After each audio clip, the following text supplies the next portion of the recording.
Sawa. Sasa unaangalia kwa picha, unaangalia kwa picha. Alafu utaje mahali uketi. Naona mbele. General Secretary pamoja na Madam Alice wamesimama na kijana wao Kelvin wakanilete omunyanyangi abatuleta ndoema abatuleta mumekito yiyata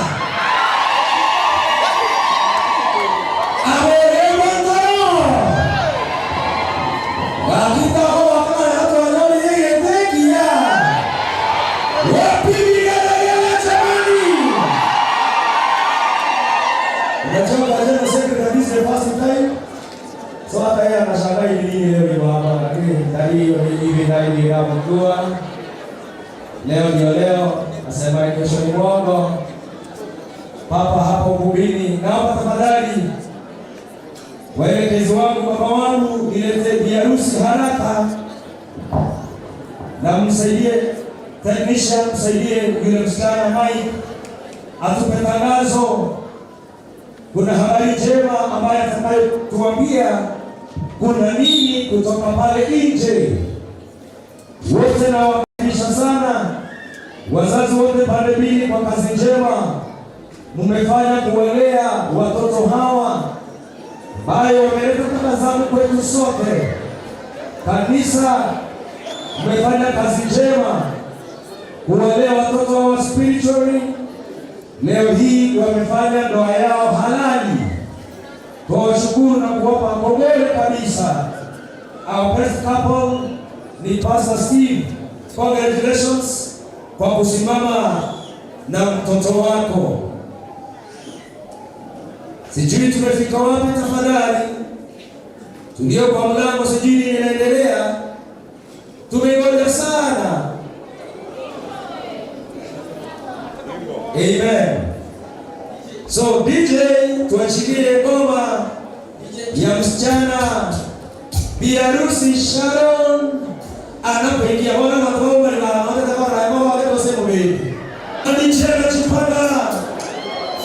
anajipanga pale. Yeah.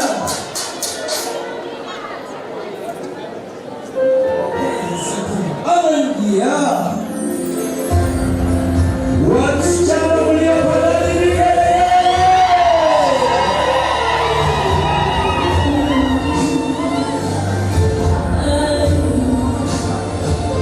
imekuwa vema.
kulelewa kwa familia.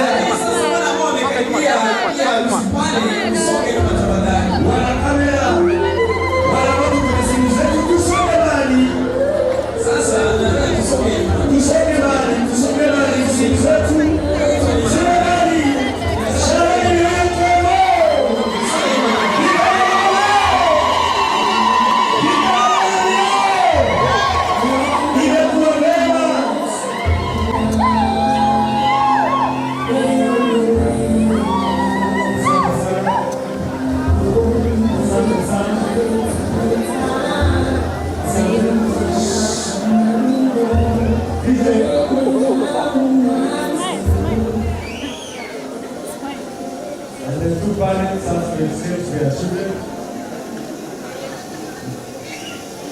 Nani anapeana watoto?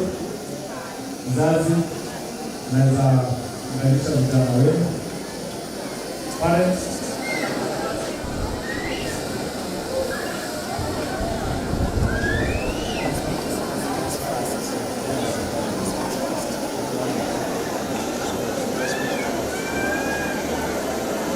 Okay. Jina langu naitwa Josephat Kayaro, babake mzazi kwa Sharon Fahari pamoja na mke wangu Beatrice. Leo hii tarehe ya 3 mwezi wa 12 mwaka 2022, kwa moyo safi na kwa fikra safi nimekubali kupeana binti yangu Fahari kwa kijana Kelvin Vijay. Mungu awabariki.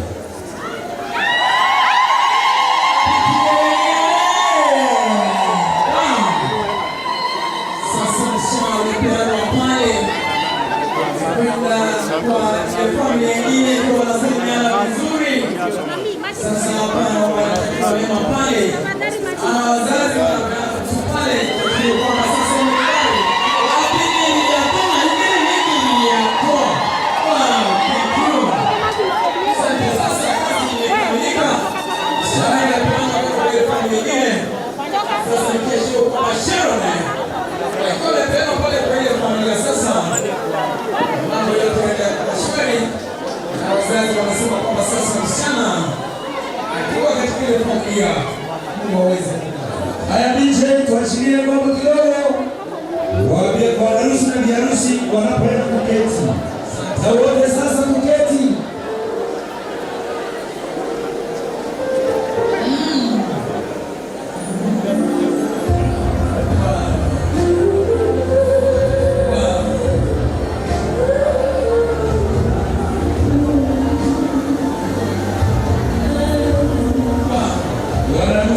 Sasa pia harusi pia pale wakuje polepole. Harusi weke pale maana harusi akitabasamu. Sema sasa kwamba mambo familia sasa itaanza. Kila simama msichana amepangwa kwenda kwa kijana wa Kenya. Wanakuja polepole wakiwa na tabasamu na furaha. Tabasamu kidogo.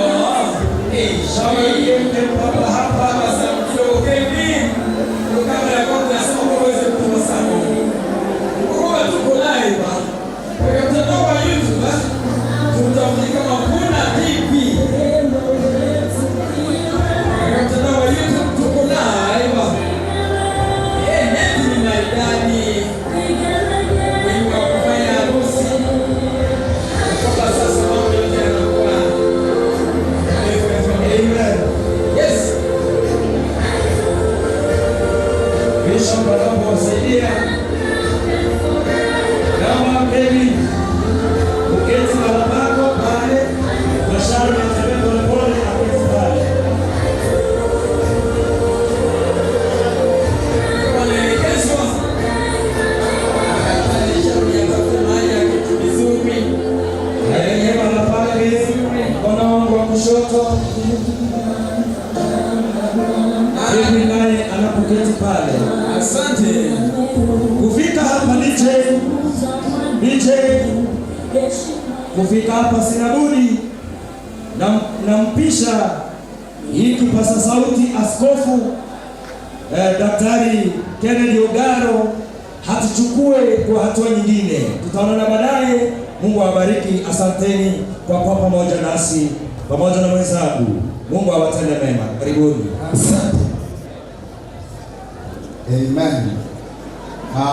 Nawakaribisha nyote ndani ya nyumba, wageni wetu ambao ni waheshimiwa Kelvin pamoja na Salon, wazazi pande zote mbili, wageni wote walio katikati ya nyumba. Ningependa kushukuru Mungu kwa sababu ya nafasi ambaye Bwana ameweza kutupatia kuwa mahali hapa katika shughuli ya leo. Naomba kwamba Bwana atubariki. Nyumba imejaa mpaka juu, kwa hivyo tukaweze kuvumiliana tunapoendelea pamoja. Nataka niweze kushukuru Mungu, nimlete Reverend Mugusu aweze kutupatia mwelekeo kutoka hapa katika jina la Yesu Kristo. Na kushukuru Baba Mungu, muumba mbingu na nchi, mfalme wa falme, Mungu muweza mambo yote. Asante kwa sababu ya kazi njema ulianzisha ya watoto wetu hao. Na leo hii tumekuja kushuhudia tendo makubwa ambayo yanafanyika katika madhabahu haya. Na kushukuru kwa sababu ya General Superintendent ambaye ataunganisha harusi ya siku ya leo. Na kushukuru kwa sababu ya baba mzazi General Secretary. Na kushukuru kwa sababu ya Bishop Oyaro. Na kushukuru kwa sababu ya familia zote ambao Bwana tumeunganika mahali hapa siku ya leo. Tabariki kila mmoja ambaye amekuja. Tunapoanza shughuli hii, Bwana neema yako ienende pamoja nasi. Asante kwa yote na vyote, maana ni mfalme na Mungu mkuu. Katika jina la Yesu tumeomba na kuamini, na mtu wa Mungu asema amina. Amen. Karibu sana Reverend Mugusu unapotupeleka katika kipindi kingine. Bwana Yesu asifiwe. Wale mmehudhuria harusi ya siku ya leo, hata kama kanisa lako alisema amen, hapa lazima useme. Hapo penye uko, inua mkono wako juu, sema amen. Ninamshukuru Mungu kwa sababu ya rais wetu wa kanisa, General Superintendent ambaye ako ndani ya nyumba, pamoja na watu kutoka executive wale wameandamana pamoja naye. Ninaomba hivi, nataka nipeane mwelekeo kwa sababu tunataka kubarikiwa na hawa watoto wetu wabarikiwe siku ya leo. Nimeona watu wetu kutoka executive wamesimama na washirika wetu wamekaa.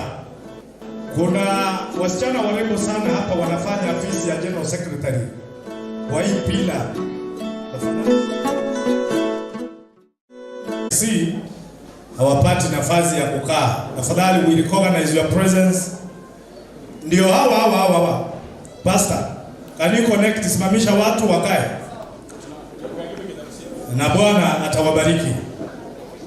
Ninataka kila mtu ndani ya nyumba, kwa sababu hatuna wakati na hatutaki kukula wakati wa maharusi. Our General Superintendent is headed somewhere, lakini kwa sababu ya heshima kubwa akaona ni vizuri aje abariki harusi hii ndio aende. Bishop, tumefurahi sana kwamba watoto wetu leo wanabarikiwa na General Superintendent ametoka Israel. Kwa hivyo amekuja na mafuta yote. Ninaomba hapo ulipo usimame juu. Simama kwa miguu yako. Kila mtu ndani ya nyumba hapo ulipo simama juu. Tumeona watu wakidansi hapa tukiwaangalia. Kwa sababu ni harusi, tunataka tuweke chorus moja kali. Alafu nilete wafazia, alete maufazia. Mimi sina uwezo ya kuleta maufazia. Kwa hivyo kila mtu ambaye amekaa, praise team, sijui mko wapi bana, weka keyboard, chukua microphone, tunataka kuweka chorus isiyo zidi dakika 2. Na Bwana atatubariki. Geukia jirani yako, mpe high five, mwambie Yesu ni Bwana. Unajua kuna watu wamekuja hapa, mtu anakuangalia kana kwamba akupendi. Hii ni harusi, lazima tutapasamu vizuri. Angalia mtu mko naye, mpe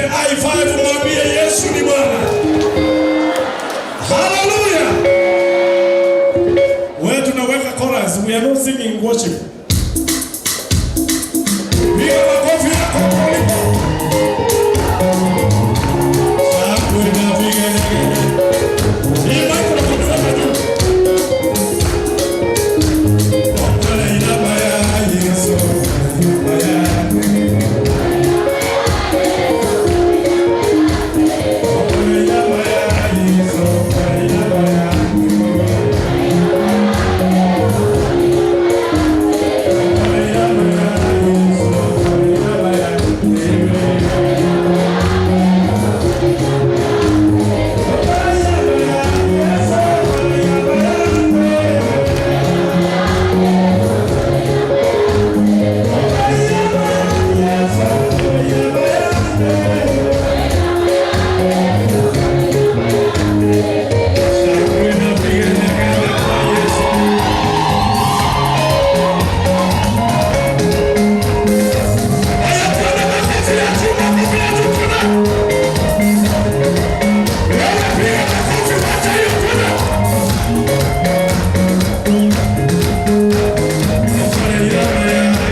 because of time, na mkuu wetu wa PHC Kenya kuna mahali anakimbia.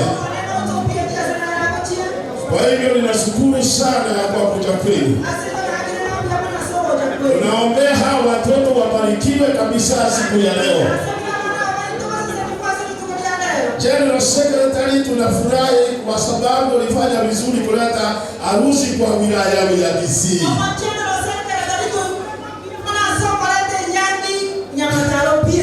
Asa sana kanisa langu la Nyamataro. Wacha niseme ya kwamba huyu General Secretary ambaye ni mtoto ambaye mvulana anaenda kuoa ndiye alijenga kanisa hili.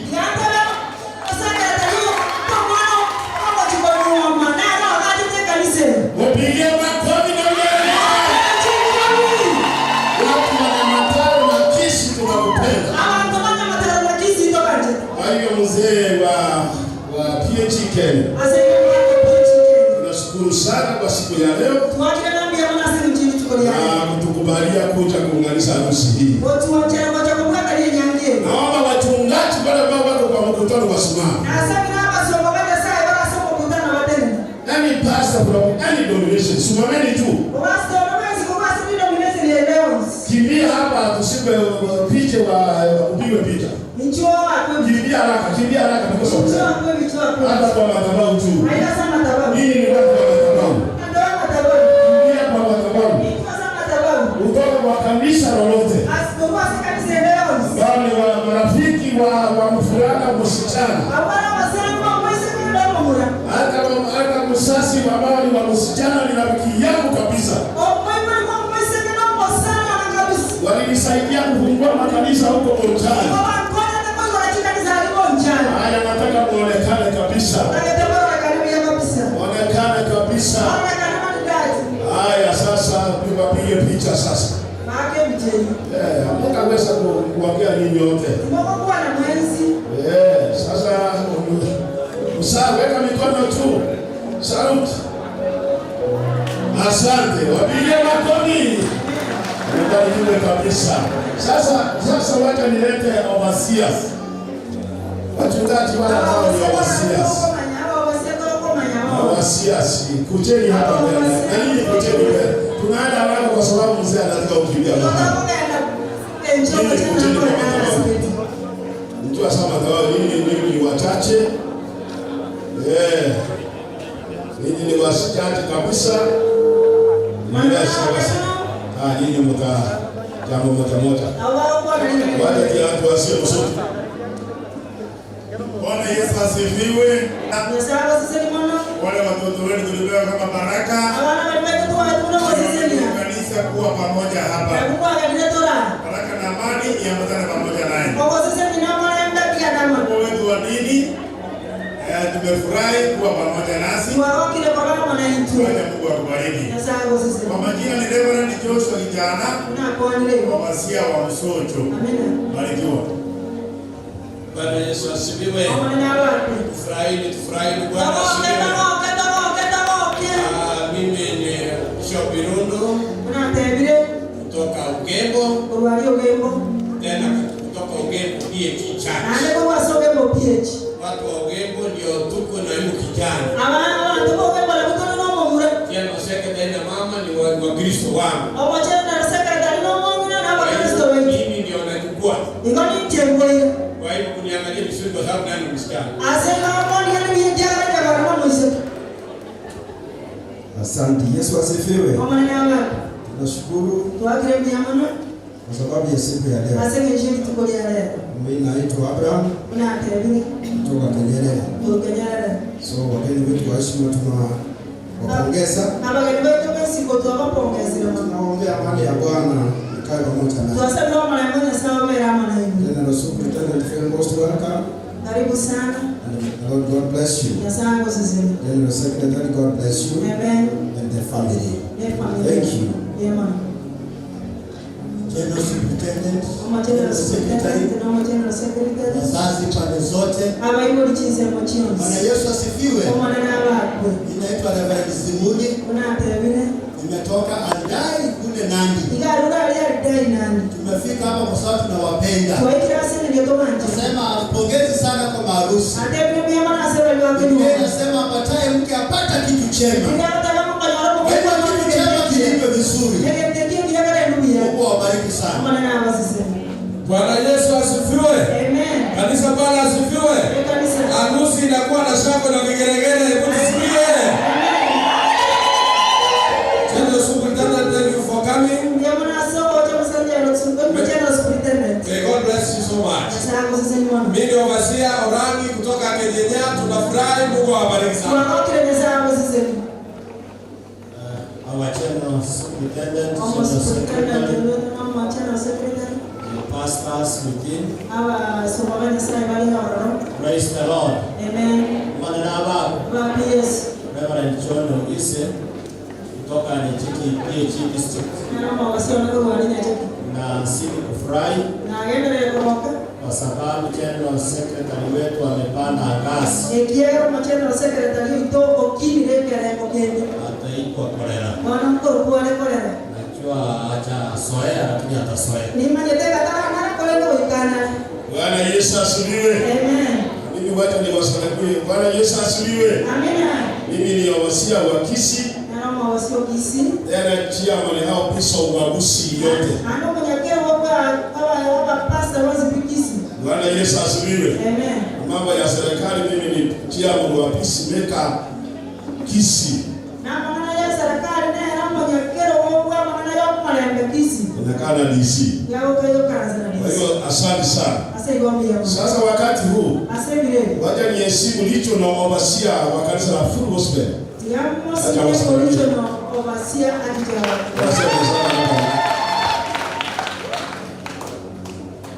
Bwana Yesu apewe sifa.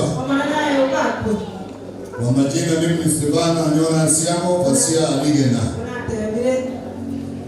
Leo ni siku kuu, siku ya furaha, siku ya baraka nyingi, kwa sababu mtoto wetu wa katibu anabarikiwa kupata mke siku ya leo.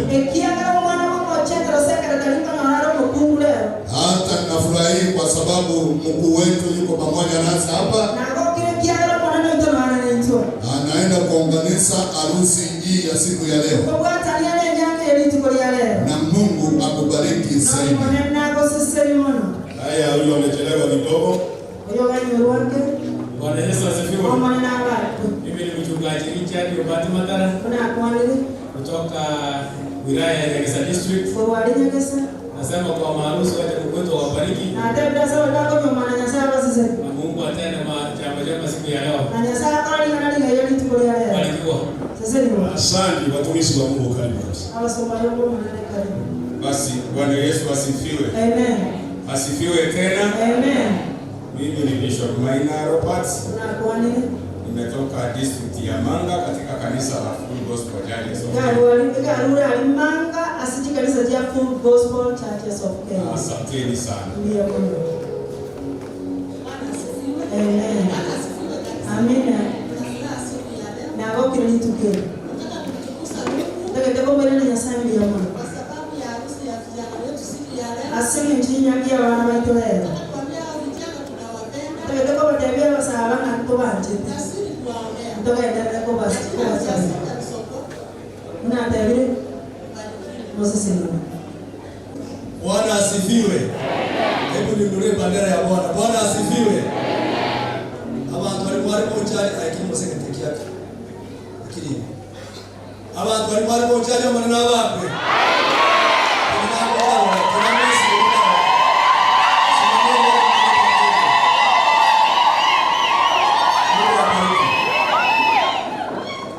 Inaitwa Joseph Soko. Kiralende kirabiri yatogokira. Ukweli hata ni mogokira.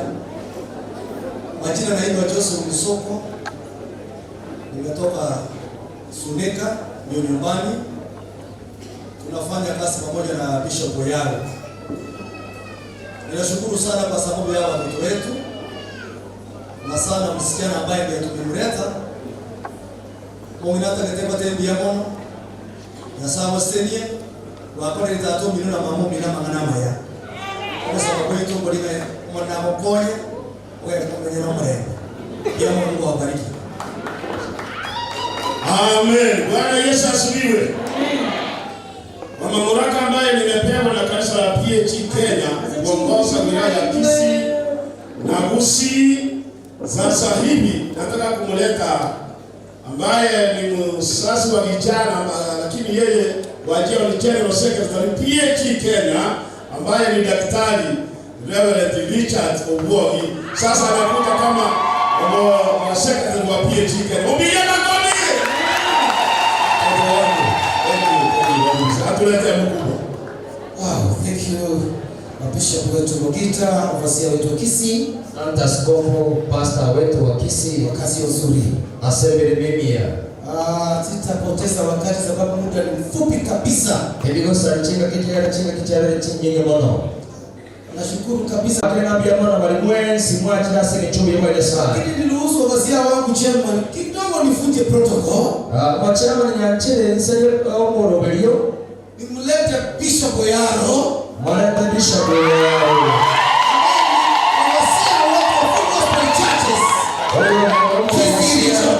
Ase Gusii region.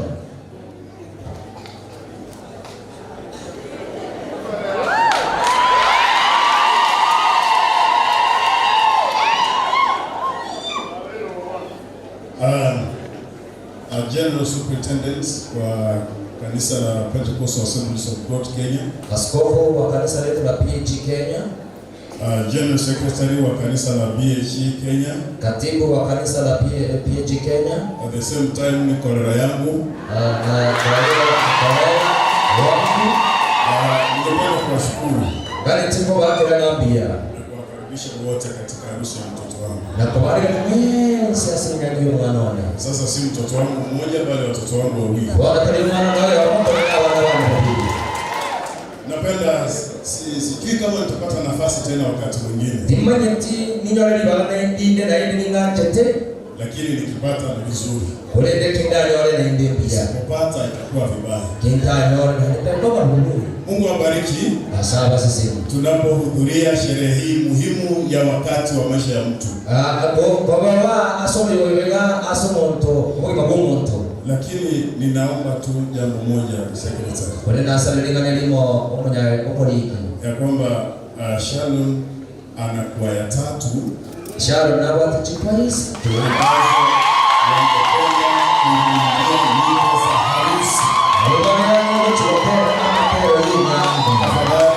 Mtafute nafasi nzuri ili wakaweze kuimba. Lakini asabi la madada ni baridi. Please. Gaki. Wow.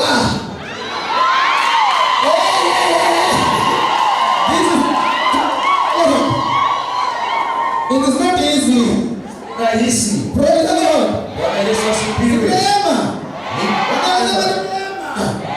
Ni neema. I thank God for you. Nashukuru Mungu kwa sababu yenu. Mchungaji wetu, wachungaji wa mkutano huu, aba pastor wao sana somo sakrekano huyo. Wazee wa vijana, wazazi, abagaka, abasaye, abaibuli, watapaka mbalimbali, asejisemo chonsi. Na wasalimu kwa jina la Yesu. Bwana asifiwe. Amen. Nashukuru kabisa. Na kirembe ya kilima. Sitaenda mengi. Kiliko kadama. Principal wetu wa Kereni Girls, I salute you. The principal ya Kereni na along with your deputy. Ama na mkonyo. Brother Gichana. Brother Gichana. God bless you. Ya saba sisi. The bank manager Rafiki Bank Kisumu. Oyo la ase. Along with your staff around, tell you, we may not have enough time for you. Na nitakwenda radio binu na hiyo. I thank God for you. Watu nyasambi ya mwana Machanda.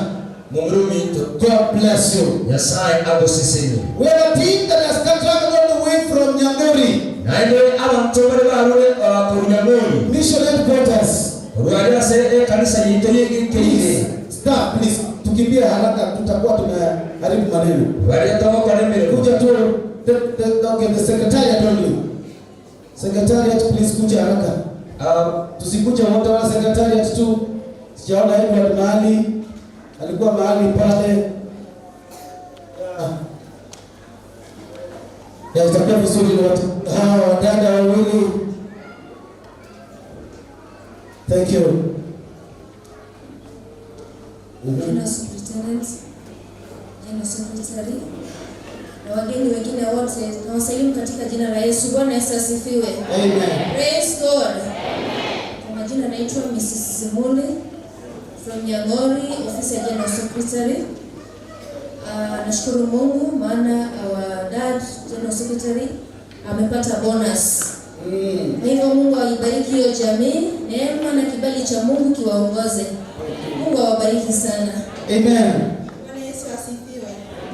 Tunashukuru Mungu kwa kibali ya siku ya leo. Na harusi, congratulations, kwa Mungu awaongoze katika safari ya maisha ya ndoa. General Secretary tunakupenda sana. Thank you. God bless you. Bwana asifiwe. Namshukuru Mungu, General Superintendent, General Secretary. Hii ni baraka kubwa.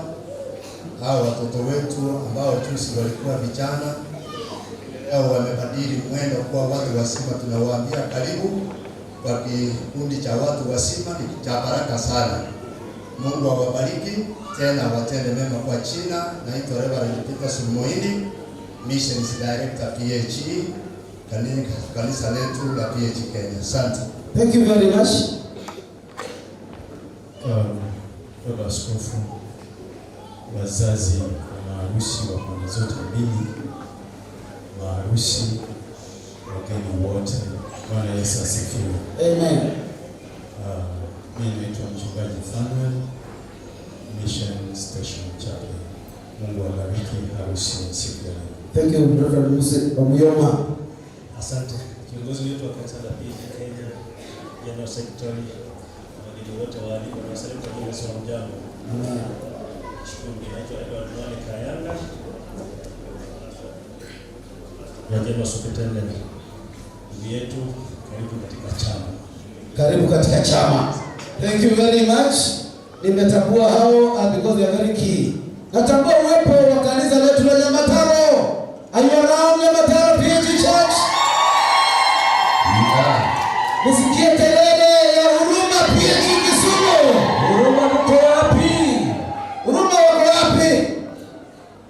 Unajua wanajua kelele ya Wakisii. Kupiga kelele ya Wakisii wajua Huruma wajue. Wanafanyanga hivyo. Nimeona kanisa letu la Mogonga. Some few are there. Wachache wapo. Ogembo wako wapi? Hakuna kelele ya Ogembo. Na wengine wengi wako kwa mkutano huu. Na bangena barasoma sagrekano. Na makanisa yote yale bishop amesema. Eti kanisa chunsi chini bishop yote. Yote enough time for them. Tobanya wale bilobi sana. Usikunganishwe, utakuwa na kwaya za kutosha na utakuwa na mauzia matamu. Ekelele nyaji abota ni wewe tole chukua ya titotere ni titoma kwa na moche. In our midst is honorable Alpha Miluka. Kati ya ito mheshimiwa Alpha Miluka. MP Machoge. Oyo longa mpya no Machoge. Represented by the mother. Oyo wakilishwa na mamomu wabo. Feel most welcome. Iwe kuarega ni. And many other very important dignitaries. Na matabange baribara bengi chono. Mimi sitaki kupoteza wakati. Ingane tilo sabibi yotowa. Nataka kumuleta General Superintendent. Gani cheko muleta au wako kwa kanisa. Ruhusu nifuje toleo. Wana nyacha na eleza yumo lubini. Nimuite mamake Sharon. Muleta mamu wa Sharon. Na mamake Kevin. Na mamu wa Kevin. Wakuje hapa. Wacha harusi. Wakukaribishe. Watu waeleze watoto wao. Obuwatania bana babo. Wonderful and they are in from I don't know how. Wawelete uniform wengine ni wale malita. Wow, that is wonderful. Wale malita. Hakuna msingi wa kucheza wacheze kidogo wakipiga. DJ. Kuna mtu amelala kwa choo. DJ umelala sana bana. Hata keyboard hakuna. Hakuna hata keyboard.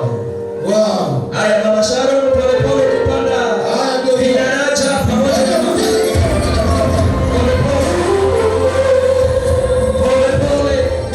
Hao wote ni waimbaji. Mama Kenda anakuja kuambia hawa ni waimbaji. Kawana bateli. Amen. So baba, tata, karibu. Mimi nikubiria tu. Amen.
kwa pole na kwa hili.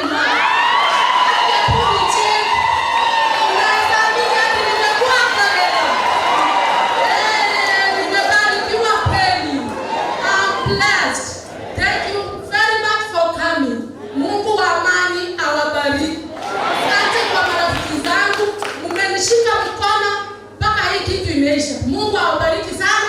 Wakati mnaenda salama, tukikutana pale tena tuendelee na hiyo urafiki. Mungu wa amani awanyeshe baraka vile Mungu amenionyesha kwa nyumba yako. Haleluya! Haleluya!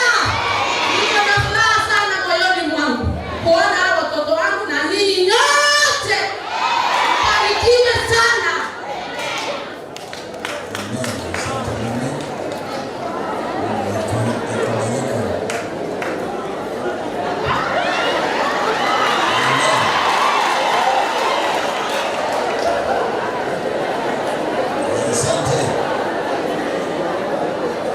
Bwana Yesu asifiwe. Amniruhusu niwasalimie wote katika jina la Yesu. Bwana Yesu asifiwe. Bwana nabii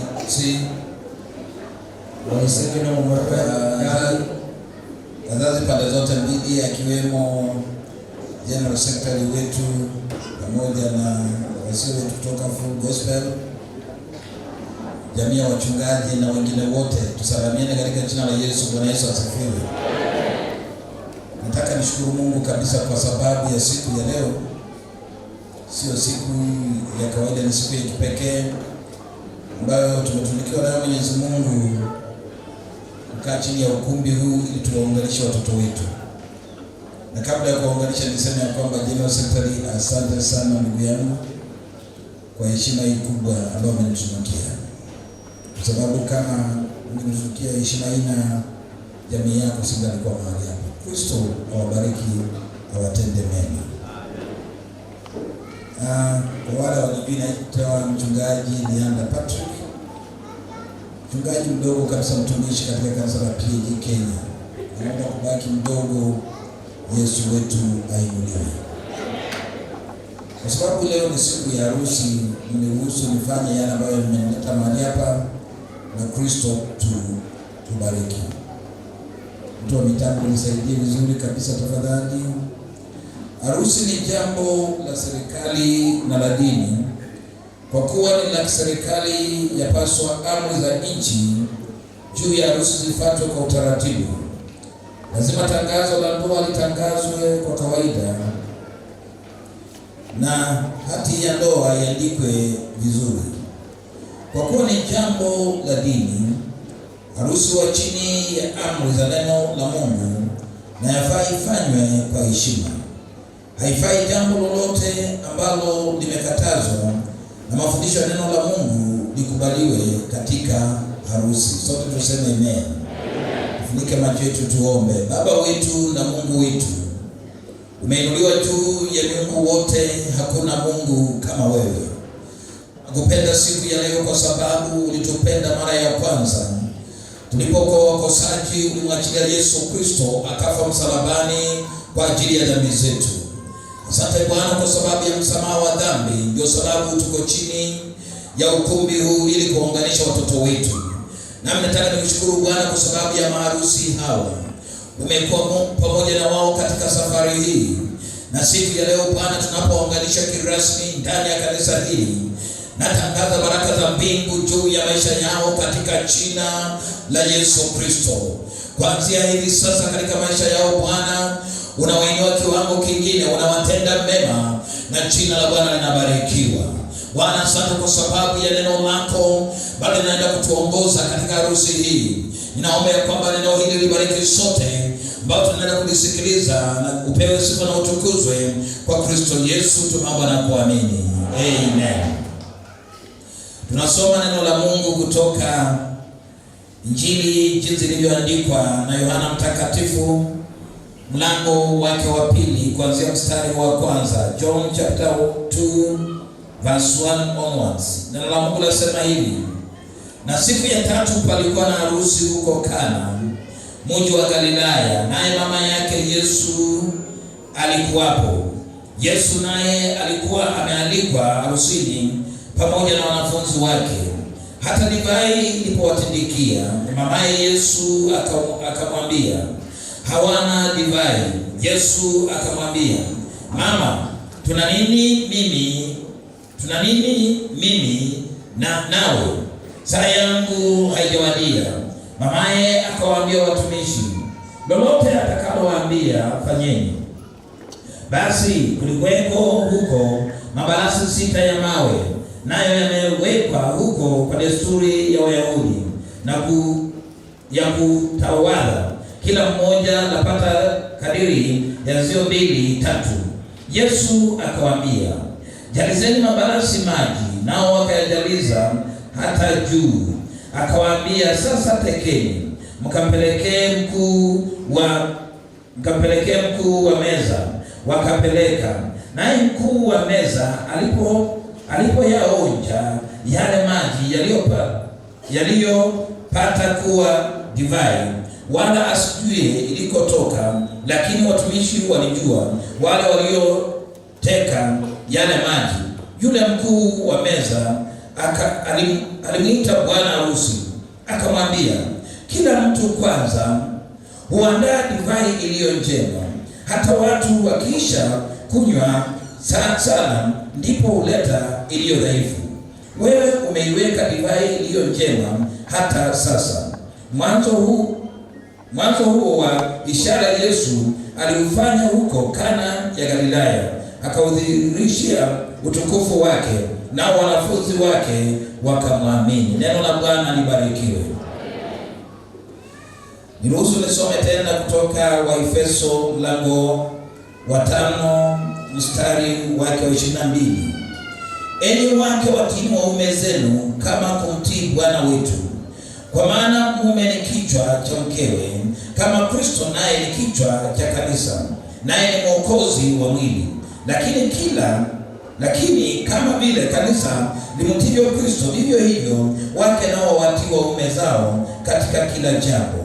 Enyi waume, wapendeni wake zenu kama Kristo naye alivyolipenda kanisa akajitoa kwa ajili yenu, ili makusudi alitakaze na kulisafisha kwa maji katika neno, apate kujiletea kanisa tukufu lisilo na ila wala kunyanzi wala lolote kama hayo, bali liwe takatifu lisilo na mawaa.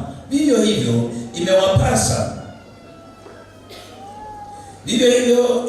imewapasa waume nao kuwapenda wake zao kama mili yao wenyewe.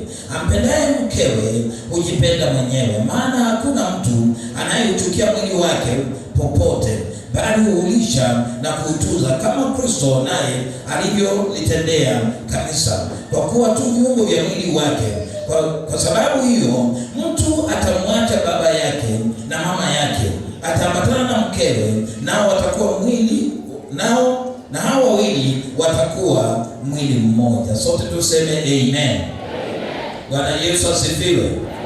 Kama unanipata inua mkono kidogo. Kama unanipata, Bwana Yesu asifiwe. Na pengine niseme hivi, kama una mkono inua kidogo, kwa sababu kama hauna cha kuinua. Bwana Yesu asifiwe. Siku ya leo tuko mahali hapa kwa ajili ya kuunganisha watoto wetu Kelvin pamoja na Sharon. Na kabla tuwaunganishe, niseme maneno haya machache kutoka neno lake Mwenyezi Mungu, nayo yatakuwa ya baraka kwetu. Mahali tumesoma katika Injili ya Yohana Mtakatifu, tunakutana na Kristo Yesu aliye mwana wa Mungu, na wasomi wa Biblia watakubaliana na mimi kwamba yeye ndiye mtu wa pili katika uungu. Hapa tunamwona Yesu Kristo. Hapa ndipo mahali pa kwanza Yesu kufanya muujiza baada ya ubatizo wake. Mahali pa kwanza Yesu kufanya muujiza, ama muujiza wa kwanza unaorekodiwa katika Biblia ni muujiza wa harusi pale Kana. Na tulidhani swali, mbona harusi na sio mahali pengine?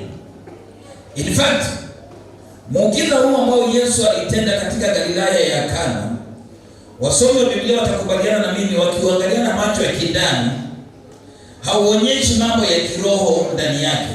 kwa sababu hapa hatuoni mtu akiponywa aliye kipofu. Hapa hatuoni kisiwi akiponywa. Hapa hatuoni kilema akiponywa.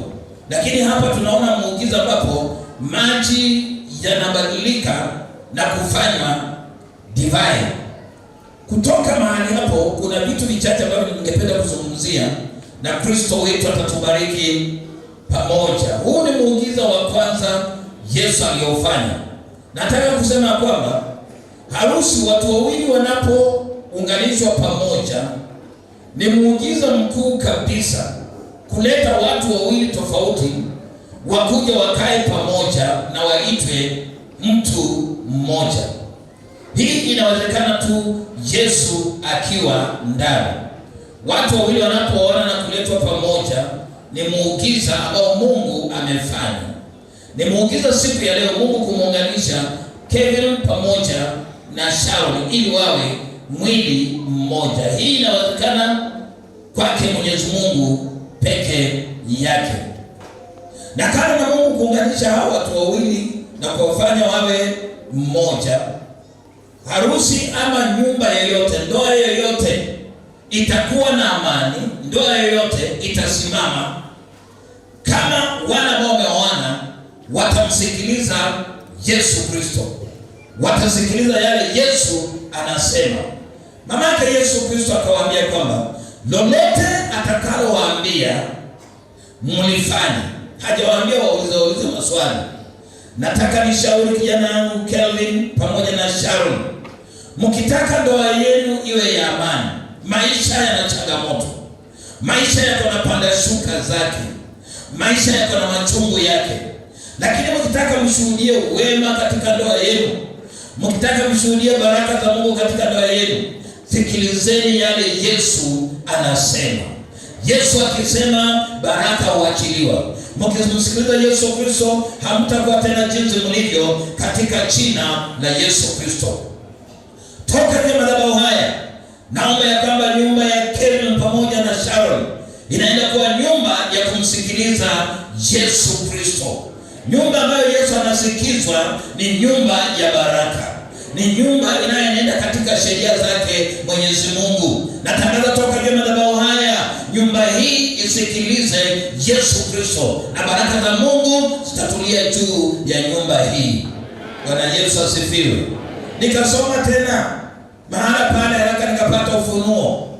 Maisha ya ndoa ni maisha marefu na baadaye huwa tunapungukiwa katika maisha ya ndoa. Katika harusi tunawaona wakipungukiwa na divai. Na walipopungukiwa, mamake Yesu anamwendea na kumwambia kwamba umetindikiwa na divai. Na Yesu anamwambia kwamba wakati wangu haujafika. Lakini baadaye wanapomwendea Yesu Kristo, tunaona muujiza ukifanywa. Muujiza ni kwamba maji yanabadilishwa na kuwa divai. Na divai yenyewe Biblia inasema kwamba ilikuwa tamu kuliko ile ya kwanza. Kumbe Yesu akiwa ndani ya ndoa, kumbe Yesu akiwa ndani ya nyumba, haijalishi ni miaka mingapi watu wameishi wawili, Yesu akiwa ndani ya nyumba, mahali wanafika wakitindikiwa, Yesu anawatia nguvu, Yesu anawaelekeza na anayafanya maisha kuwa matamu katika jina la Yesu Kristo. Naomba katika nyumba hii, nyumba ya Kelvin pamoja na Sharon, mumsikize Bwana. Na mahali ambapo hamtaweza, Yesu anaweza.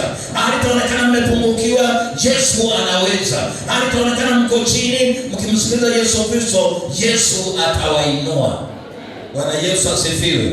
Na wengine wote tulio ndani ya ukumbi huu, maisha ya ndoa yana changamoto zake, lakini Yesu akiwa ndani, tukimsikiliza Yesu Kristo, tukifika mahali yanaonekana kana kwamba tumegonga mwamba, Yesu hubadilisha na kuyafanya tena maisha kuwa matamu.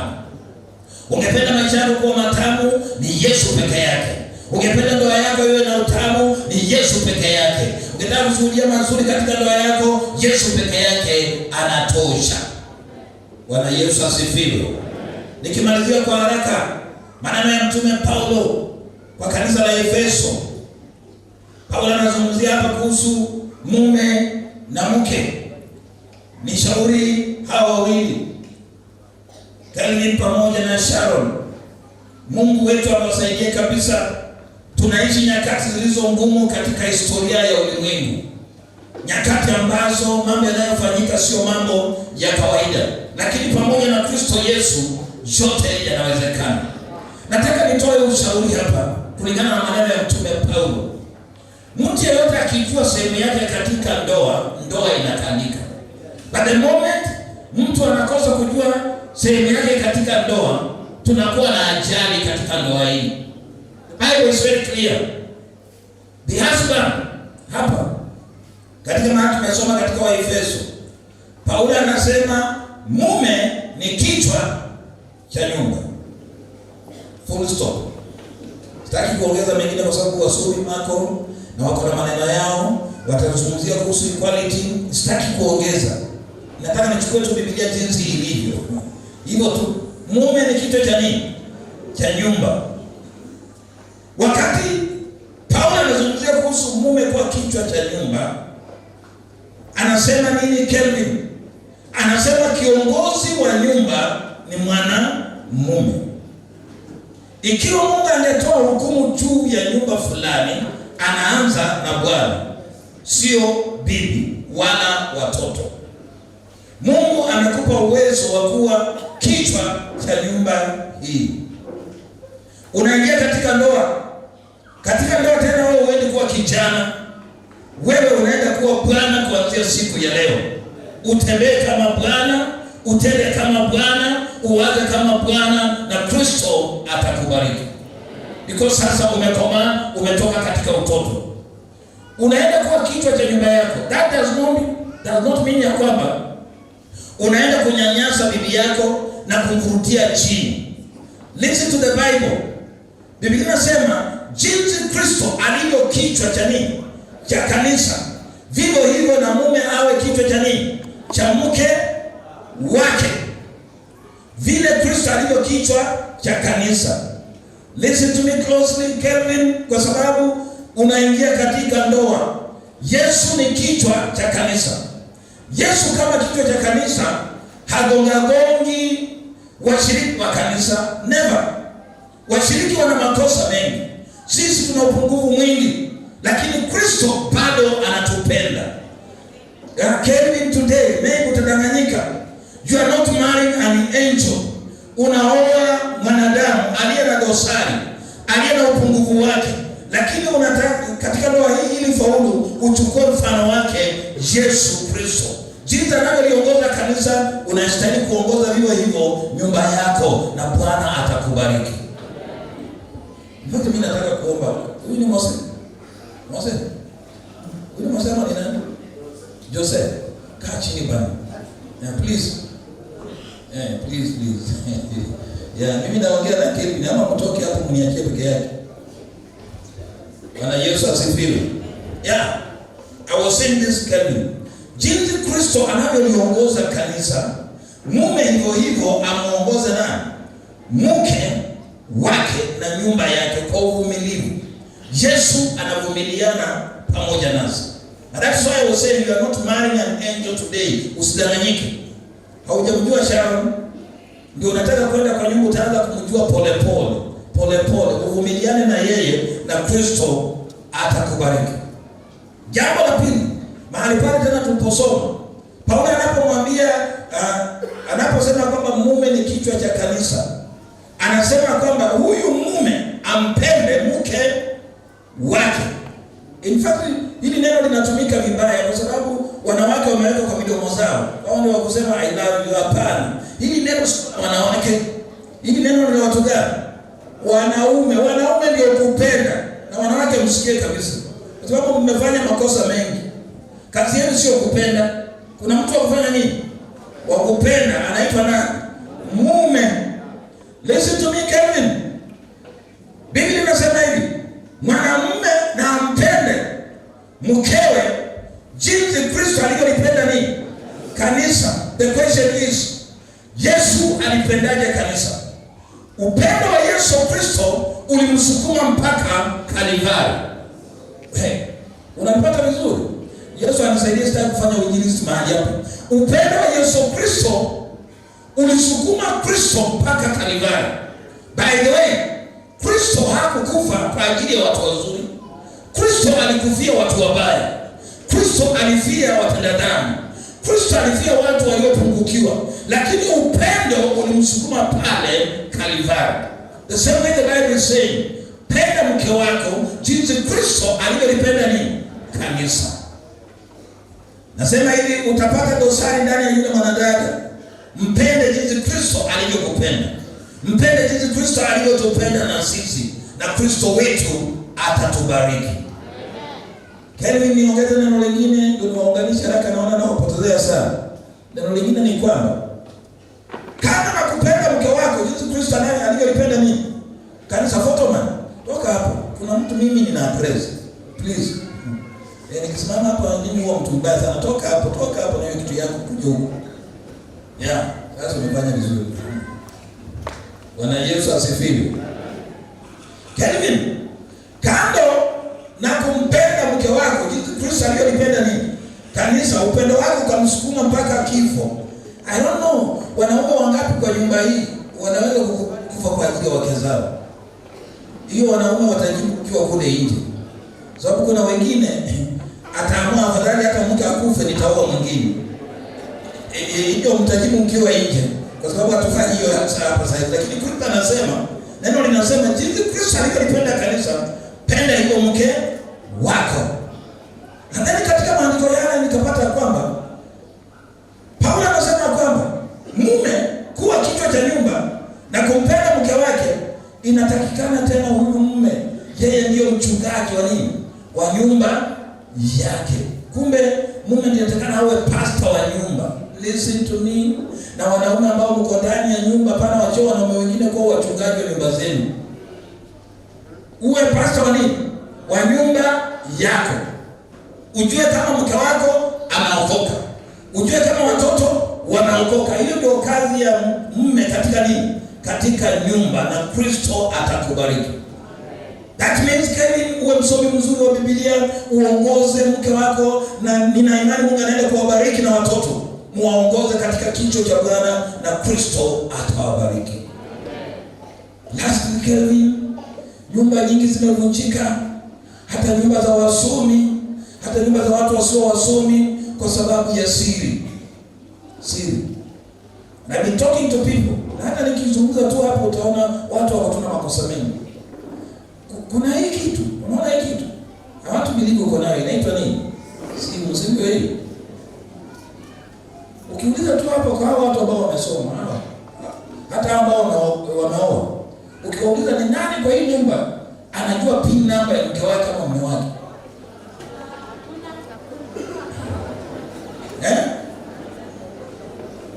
Uliza tu nani hapa anajua pin number ya nani? Ya mke wake. Utapata ni wachache sana. Ukiuliza ni nani anajua pin number ya nani? Ya mume wake. Utapata ni wachache sana. What is the problem? Kuna siri. Kuna kitu gani? Siri. Mpaka simu nyingi zimewekwa passwords. Zingine zinachorwa hivi. Chorwa kabisa kuchorwa. Huyu mtu anachora hiyo kwa nini? Kuna vitu anafanya nini? Anaficha. And that's where the problem is kwa ndoa nyingi. In fact, I want to confess to kwa haya madhabahu, ndoa nyingi watu wamekaa tu ndani lakini waliachana kitambo. In fact, waliachana kitambo. So there is no way unaweza jifunika na mtu blanketi moja, sio? And not only a blanket, kitanda ni kimoja na hajui pin number ya simu yako. There's a big problem. Na kama unajua pin number ya simu yako, anajua pin number ya ATM. Wewe tuko hapa mmeenda nyumbani. Anajua namba ya ATM. Na ni wangapi wako kwa ndoa hata saa hizi wako kwa nyumba hii, lakini wake zao wajui ni pin number ya ATM na yeye hajui. Watu wameficha, wamebania vitu. Kevin, I want to say this. You want God to bless your marriage. You want to succeed in your marriage. Usiwe na siri na mke wako. Kama kuna rafiki mwema wa karibu na wewe, mke wako. Wewe sio mchezo kulala na mtu kwa blanketi moja. akitaka kukunyonga, akitaka kwani wewe hapana cheza, huyu mtu hapana chezea yeye. Ni kitu rahisi sana. So hii inamaanisha umeamini huyu mtu sana, sio? So mwambie siri ulizo nazo, na hapo Kristo atakubariki. Kevin, Mungu akubariki unapoingia kwenye ndoa. Neema ya Bwana ikutoshe. Safari uanze na Yesu Kristo, na Yesu ambaye anaanzisha safari hii aenende pamoja nawe katika jina la Kristo Yesu. Sharon, my daughter, ndio umejifunika sikuoni vizuri, lakini nitakuona kabla nitoke hapa. Biblia inasema kitu kimoja kwa mwanamke, sio vitu viwili ama vitatu. In fact, kama kuna watu wanatu maisha ya kuenjoy ni wanawake. Kama wanaweza kujua sehemu yao kwa ndoa, sio? Biblia inasema kazi ya mwanamke ni kutii. Full stop. Hakuna kitu kingine kuongeza pale, kutii. Kupendwa wewe uache upendo. Ya uache upendo. Uletewe vitu, uletewe lollipop, uletewe nini, hiyo ni kupendwa, sio? Ya. Kuna mtu alikuwa akizungumzia kuhusu upendo akasema kwamba upendo sio kutamka kupenda. Unabeba kitu unapatia mtu, inaonyesha wewe unafanya nini? Unampenda. Yours, Sharon, ni kumtii mume wako na Kristo atakubariki. I want to sound a warning kwa wale ambao umeoa na kuoleka kwa nyumba hii. Na mtu hata kutii tu kwa matendo mabaya anaendelea kukutii. Hapana.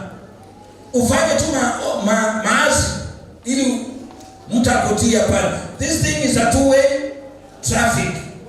Tenda mema, mke atakutii. Mpende, atakutii.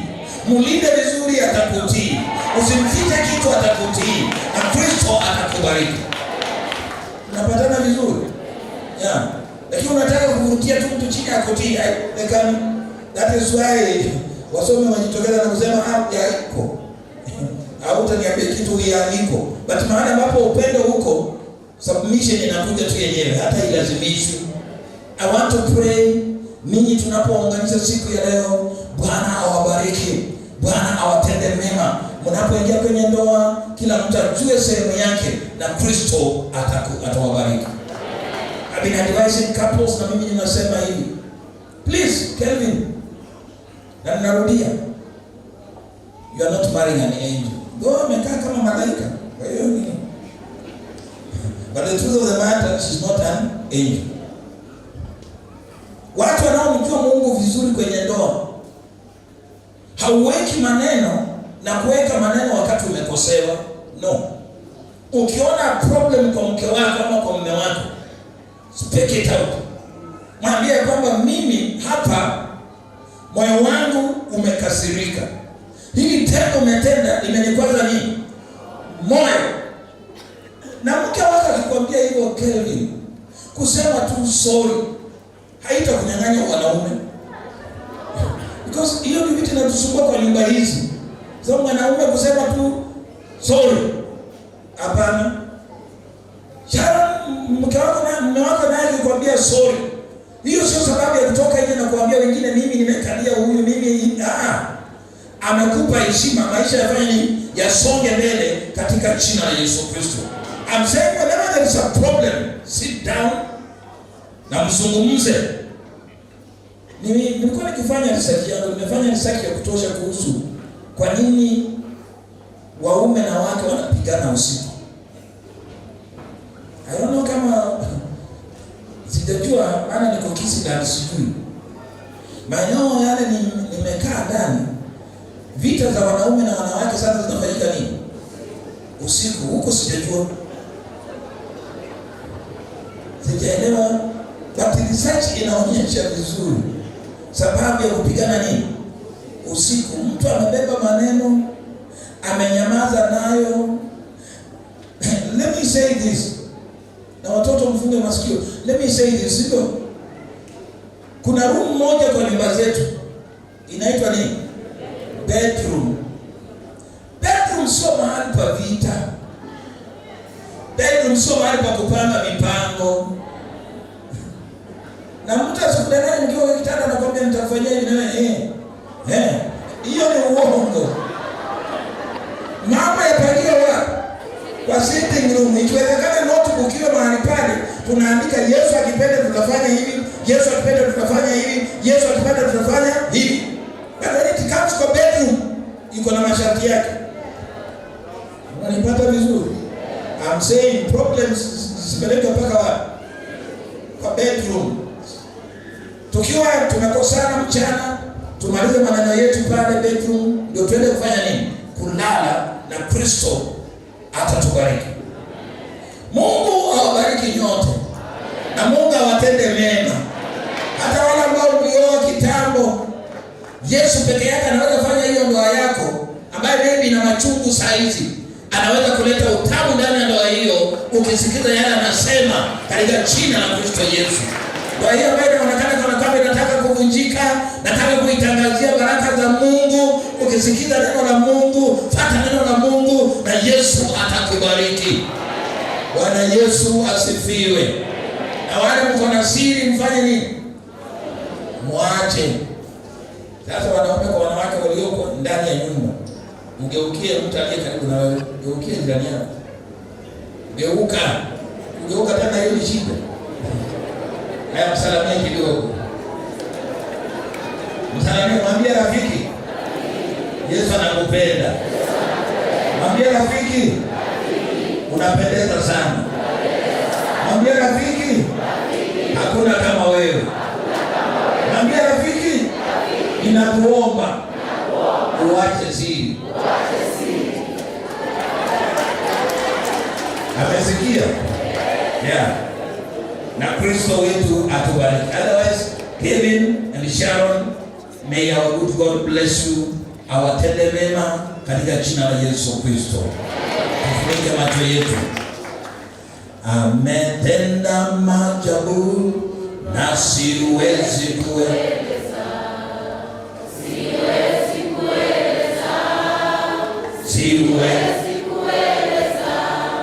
Ametenda maajabu na siwezi kueleza. Ametenda maajabu. He has done so much for me that I cannot tell it all. I cannot tell it all. He has done so much for me that I cannot tell it all. He has done so much for me. Na Mungu yu mwema. Mungu yu mwema. Mungu yu mwema. Yu mwema kwangu. Kweli Mungu yu mwema. Mungu yu mwema. Mungu yu mwema. Yu mwema kwangu. Kweli Mungu yu mwema. Mungu yu mwema. Mungu yu mwema. Yu mwema kwangu. Kweli asifiwe. Asifiwe. Asifiwe. Asifiwe.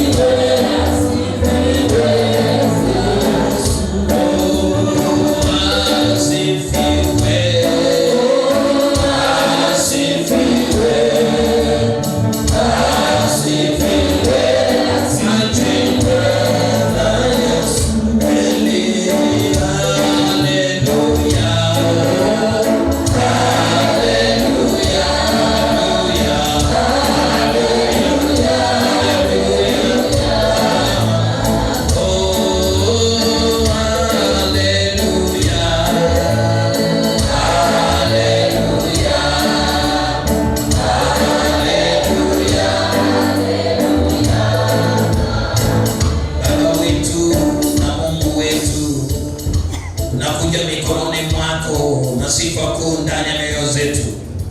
Ni nani aliye kama wewe, Mungu wa mbinguni, Mungu muumba mbingu, ulimwengu pamoja na vyote vilivyomo ndani?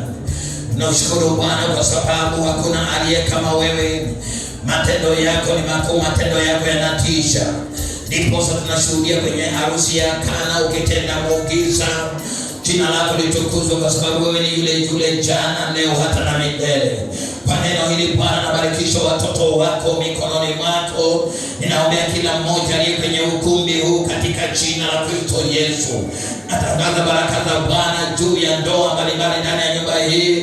Kuna ndoa zingine zina machungu, kuna ndoa zingine zimepungukiwa. Ewe Yesu Kristo wa Galilaya ya Kana, ninakuita siku ya leo katika jina la Yesu Kristo. Unaingilia katikati ya ndoa hii, unaponya ndoa hii, unaleta amani na utulivu. Wewe ni Bwana. Na siku ya leo Bwana, nataka nikushukuru kwa sababu ya watoto wetu Kelvin pamoja na Sharon.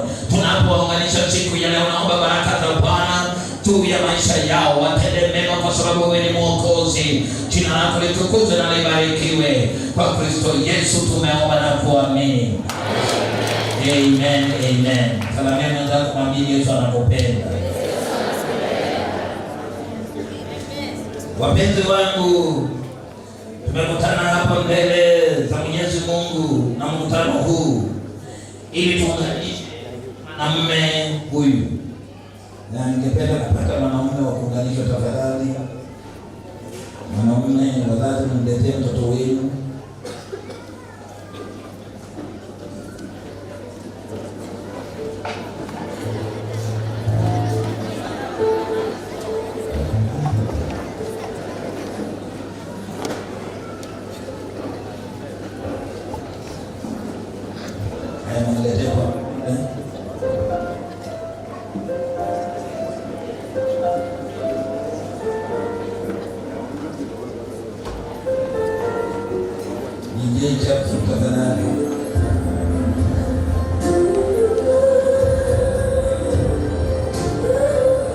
Mwanamke huyu mtanie kwangu hapa, mtembee pole pole, mjue mko na maharusi.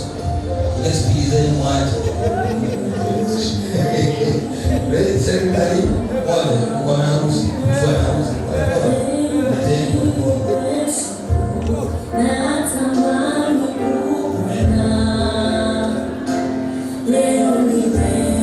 Amen. Asante.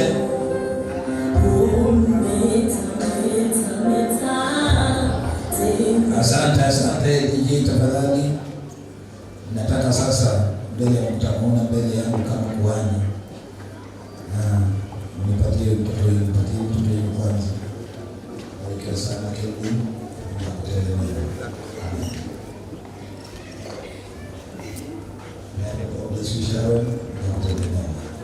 Amen.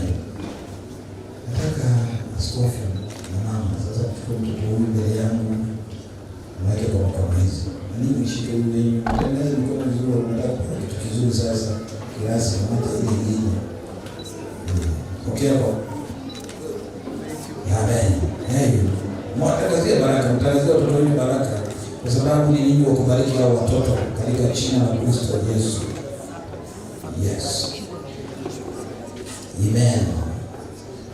Haya, mwachilie watoto wenu, mshikane tu hivyo kwanza. Ninyi mwachilie. Sasa nataka kuwashukuru ndugu Richard na askofu na kina dada. Mmefanya kazi nzuri. Kulea watoto wao wafike mahali walipo wamefika ni kazi kubwa na ni neema. Mungu awabariki. Mungu awatende mema. Kwa sababu haya ni maneno ya watoto. Mimi nataka muende na msiangalie nyuma.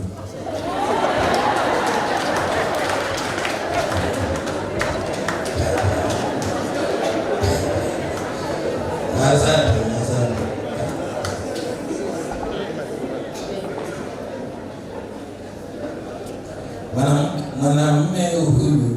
Mwanamke huyu katika ndoa takatifu ambayo imeheshimiwa na Paulo mtakatifu kwamba heshimiwe na watu wote.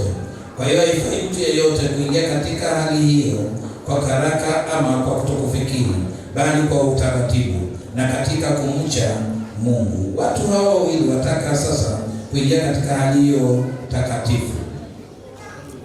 Na nataka kufanya hili kwa mkono. Wenda umefanywa kama mtu kwa Biblia, ndani, sio? I want you to make sure kwamba umepewa shauri. Sasa fungua kwenye kubakia kama ni yeye, tuendelee mbele.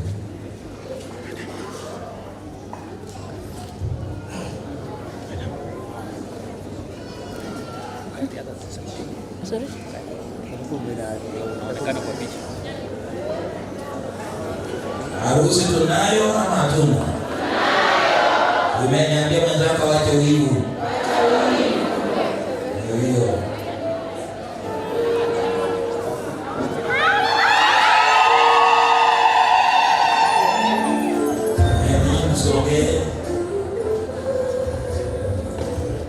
Kelvin, ni shauri umepewa ama mtu mwingine? Are you sure? Kabisa? 100%. Good. Asante. Nataka muangalie kama mtakavyojibu katika siku ya hukumu ya kutisha, ambapo siri zote za mioyo ya watu wote zitakapofunuliwa, na wataka ninyi muungane sasa, mmoja wenu akijua kizuio cha kumzuia msiunganishwe kwa halali katika hali takatifu ya ndoa. Kwa kuwa jueni sasa kwamba watu waunganishwao kwa njia isiyoamriwa na neno la Mungu hawaunganishwi na Mungu, kisha ndoa yao si halali. Hivi kuna kitu chochote kinaweza kuzuia usiunganishwe na Sharon? Sharon, kuna kitu chochote kinaweza kuzuia usiunganishwe na Kelvin? Hakuna.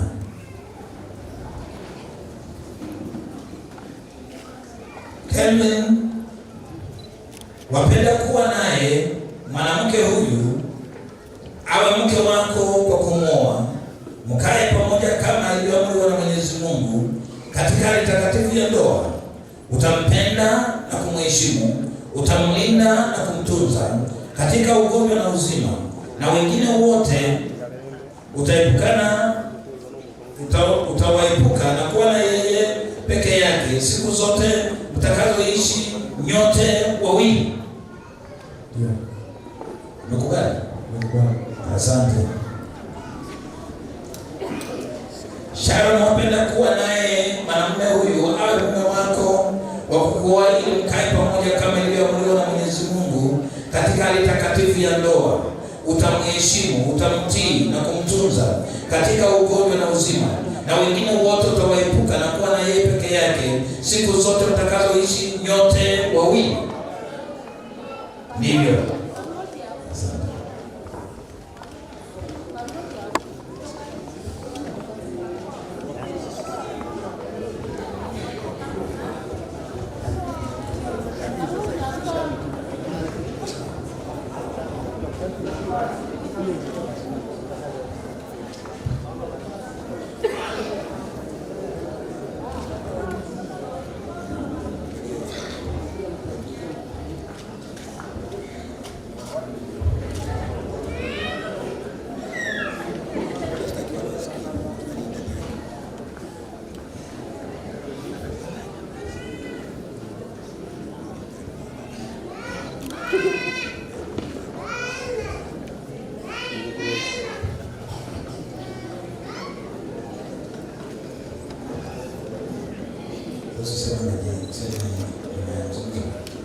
Mimi Kelvin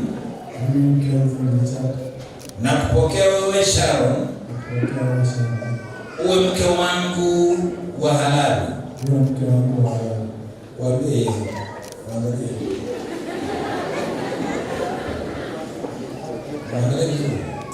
Sharon kitabu kwa mtandao wakati anaongea na angalia chini. Sasa muangalie kwa uso kabisa. Tuone mara taangalia. Tuanze. Mimi Kelvin na kupokea wewe Sharon uwe mke wangu wa halali, kuwa nawe siku zote kutoka leo katika hali njema ama mbaya, katika umaskini ama utajiri, katika ugonjwa na uzima. Nitakupenda na kukulinda siku zote tutakazoishi sote wawili. Kwa hiyo nakupa nadhiri yangu.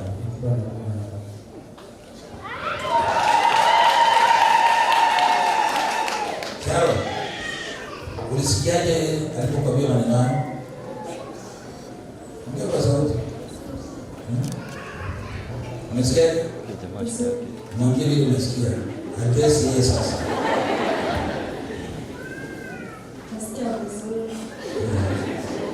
Kwa hivyo utafanyaje kwa maneno hayo?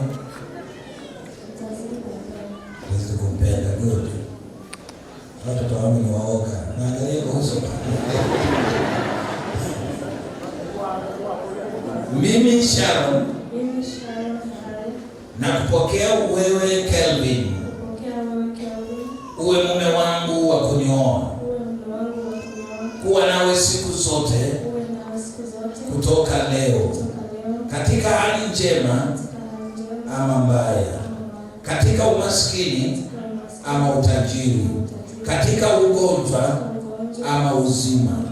Nitakutii siku zote tutakazoishi sote wawili. Kwa hiyo nakupa nadhiri yangu.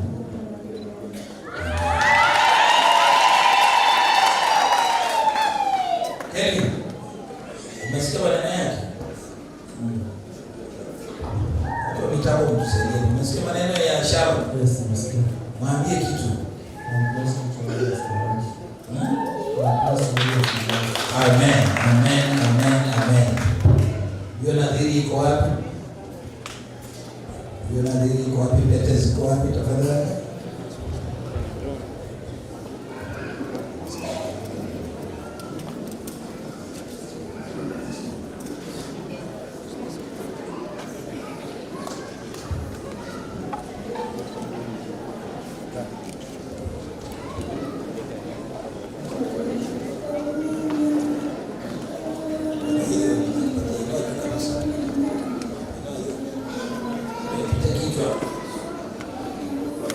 Hebu niangalie nini hiyo umeshika? Niangalie. Nini hiyo? Pete. Tusaidie microphone nyingine tafadhali.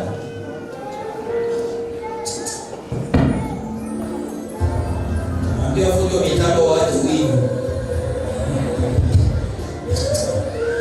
Kevin, nini hiyo umeshika?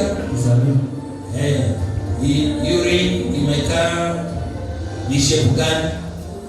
Sako. Ni sako. Inamaanisha nini?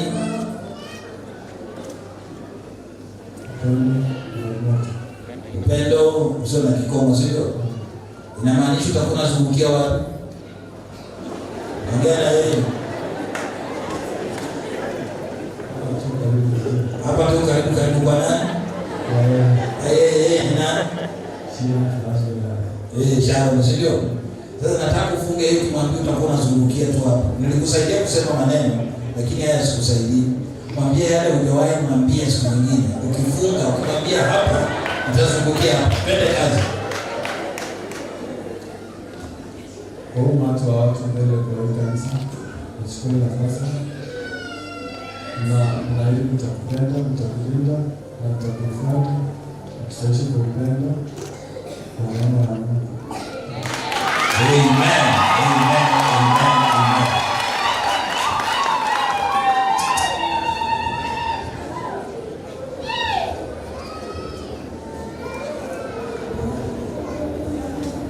Sharon, inua hiyo kabisa. Ni nini hiyo umeinua Sharon? Pete. Hiyo pete iko shape gani? Inamaanisha nini? Endless love. Inamaanisha zero grazing ni wapi? Hapa tuko Kevin. Haya, sasa mwambie maneno matamu, kimwambia atazungukia tu hapo. Funga. Amen. Kofi. Amen. Nisaidiwe ni hizo tafadhali.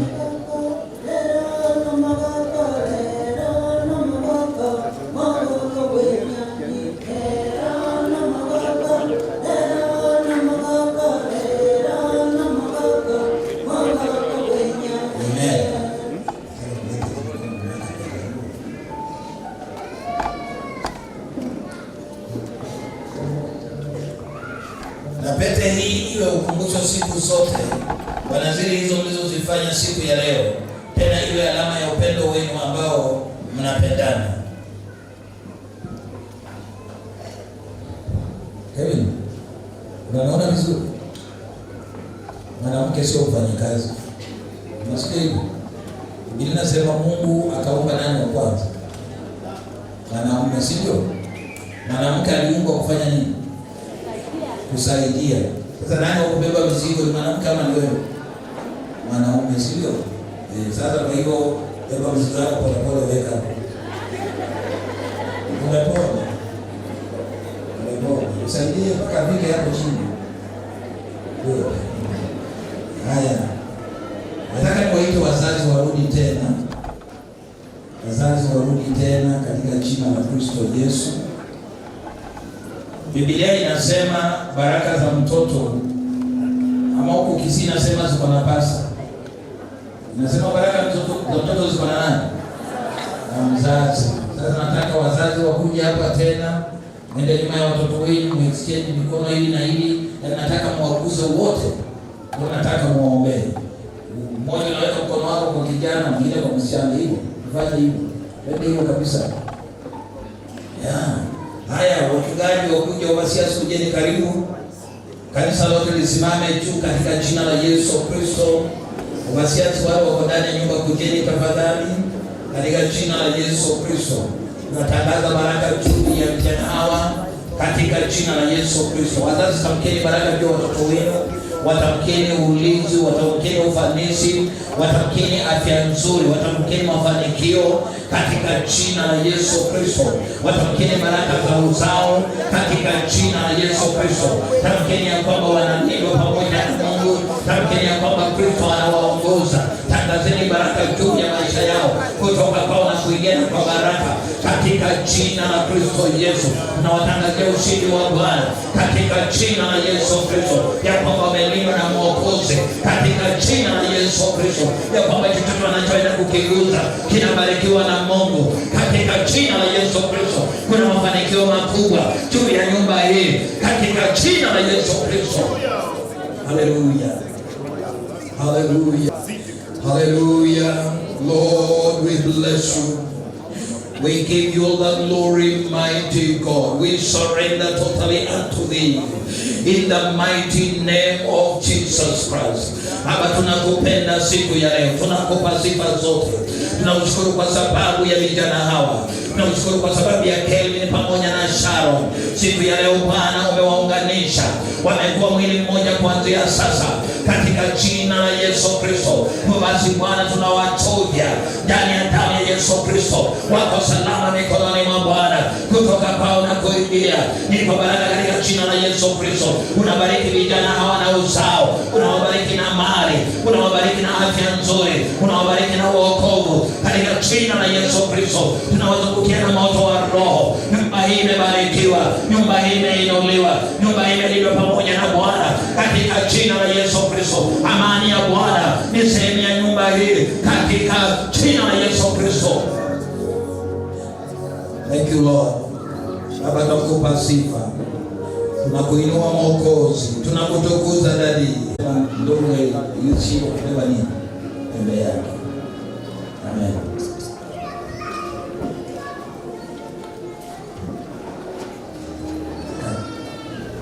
Ngeuze yeye tafadhali, usaidia hapa.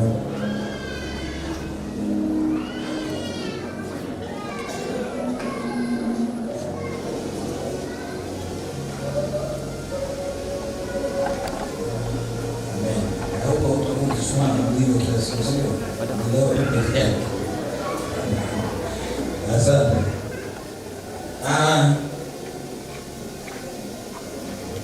Nashukuru Mungu kwa kazi ambayo ameitenda siku ya leo. Nataka nitangaze mbele ya mkutano huu ya kwamba aliyokiunganisha Mwenyezi Mungu wanadamu asitenganishe. Na tena nasema kwa mkutano huu, kwa kuwa Kelvin na Sharon wamekubaliana katika ndoa takatifu, nao wamekiri hayo mbele zake Mwenyezi Mungu na mkutano huu, nasema kwamba hao ni mume na mke pamoja katika jina la Baba na Mwana na Roho Mtakatifu. Kushangilia Yesu sote, kushangilia Yesu sote, kushangilia Yesu sote. Kelvin, Mungu akubariki, Mungu akutende mema. Sharon, Mungu akubariki, Mungu akutende mema. Ndoa yenu ile ya amani. Wazazi mwasalimie, maana nataka wasali mbele zao.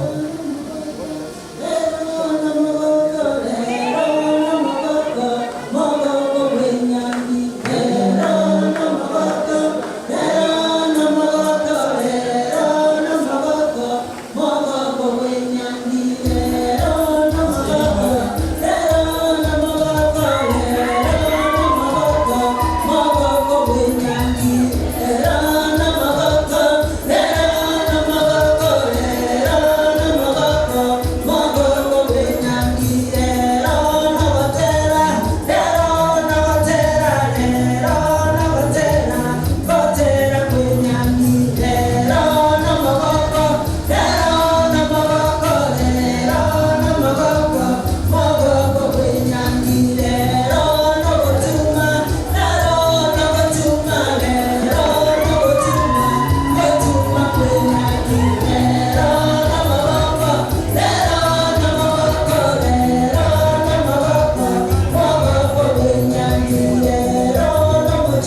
kiti chao. Tuko na mikono miwili. Ninaomba hiki kiti kisilete vita kwa nyumba hii. Kiti hiki tuwe kukumbusha siku ya leo. Kiti hiki kiongeza upendo katika maisha yenu. Baba, katika jina la Kristo Yesu, na wakabidhi watoto wetu kiti hiki, nikiomba baraka za Bwana juu ya ndoa yao. Ndoa yao ile ya baraka, ya amani na utulivu. Unawafanikisha kwa sababu wewe ni mwema. Kwa Kristo Yesu tumeomba. Amen.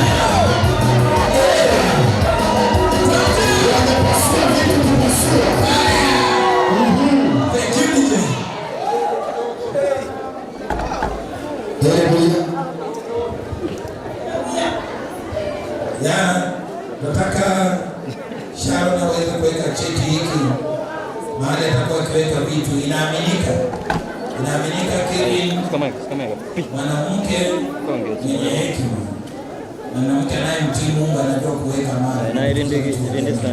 So wacha tuone Sharon atakuwa anaweka wapi. Sharon weka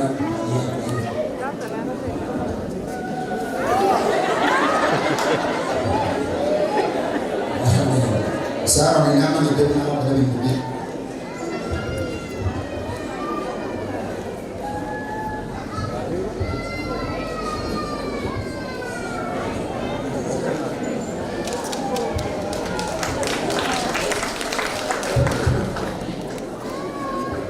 Asante. Kanisa mlikuhusu kwa unyenyekevu mkuu. Mbele yetu Mungu anatubariki siku ya leo na jamii mpya ambayo imejiunga na uwanja wa ulingo huo wa ndoa. Na kwa heshima kubwa, kwa unyenyekevu mkuu, nataka kumtangaza siku ya leo kwamba Kelvin pamoja na Sharon wao ni mume na mke katika jina la Baba na Mwana.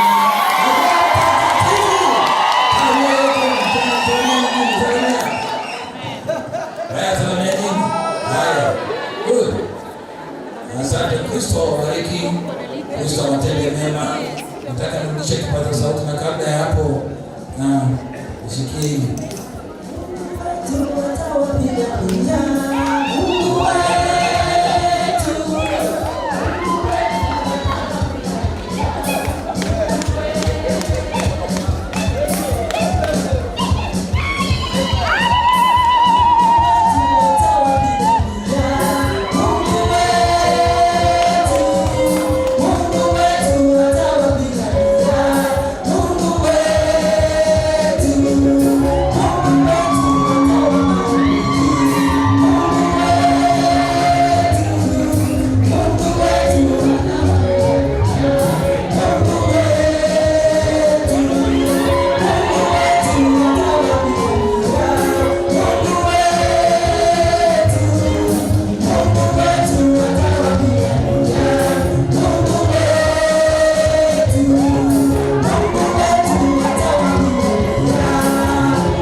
Kutupatia telefoni pamoja na Samuel kama mke na mume. Hivyo kwa niweka na Samuel, tunataka tuweze kuenda haraka sana maana muda wetu umeenda. Asante General Secretary, General Treasurer na Superintendent kwa sababu ya kazi njema umeweza kufanya. Mungu akubariki na kutende mema. Kwa sababu ya muda, kuna watu wanaongea ndani ya nyumba. Ningependa tuweze kutulia kabisa katika jina la Yesu Kristo. Maana tume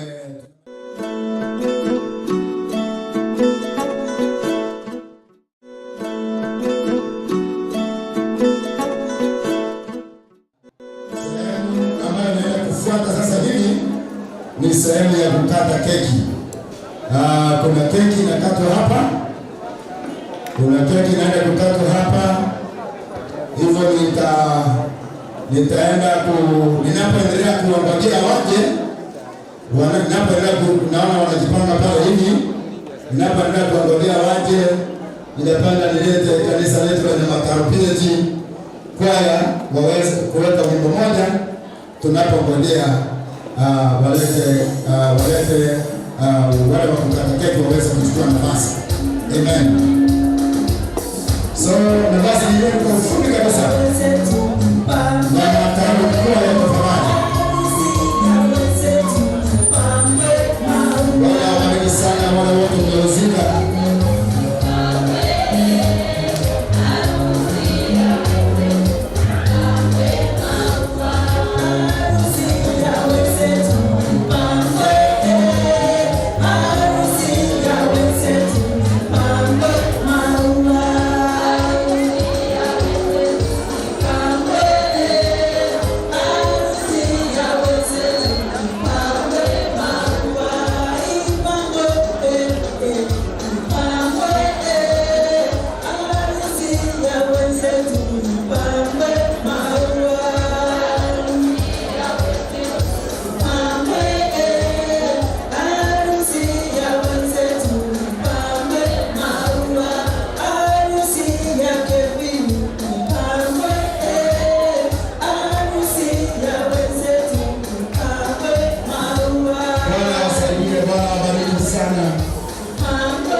The three choirs remaining mukikuja ni kuimba wimbo kwa sababu tunaenda possession, kuna reception.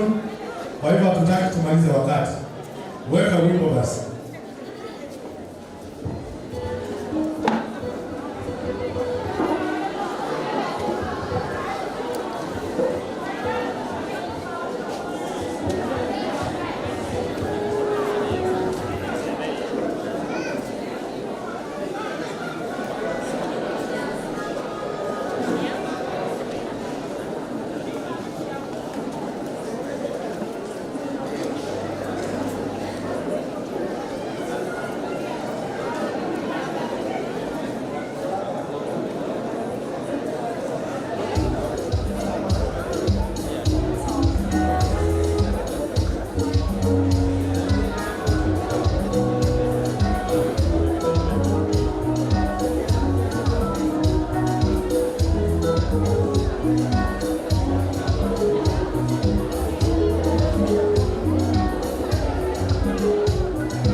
Huruma kwaya kutoka Kisumu, kaa tayari tafadhali. Pitia kwa mlango. Zile kwaya za Bishop zikae tayari.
Amen.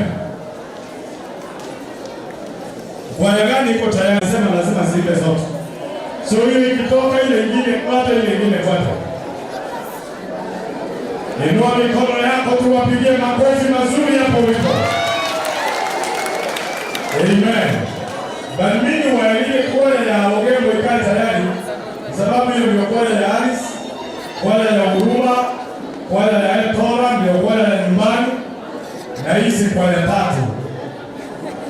Mjipange tu, kwaya zitachukua muda. Na kama kuna mgonga kwaya, tutaomba nafasi. So, Huruma endelea kujipanga hapo vile umesimama hipo, waambie wasimame nyuma yako. Kama mko na wimbo tutajua tatuwia radi, kwa sababu hizi tatu lazima ziimbe, tulielewana na kwa hivyo. Amen.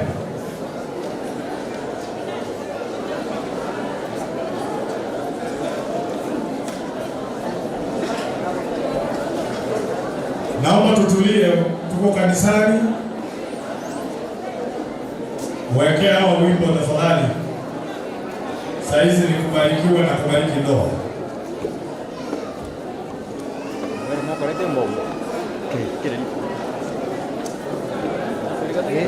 Msichukue muda.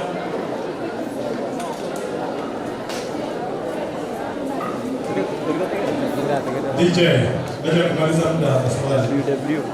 Haya. Obe aso online. Kwa hiyo ndio ndio kile ndio kwa sisi ni.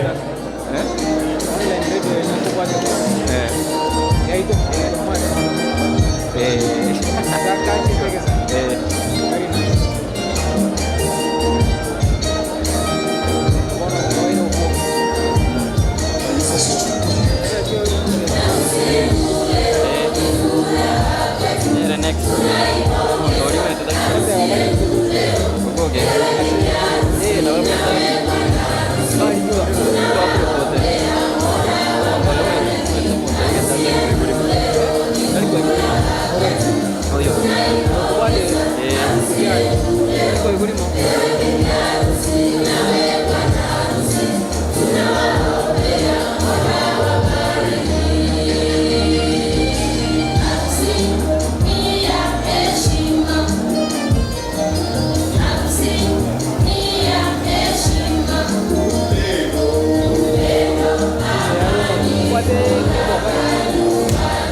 Como va, como va a tener que jugar el estado, como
Manene nyangu wacha wote ni kana mechi kutoka Edward.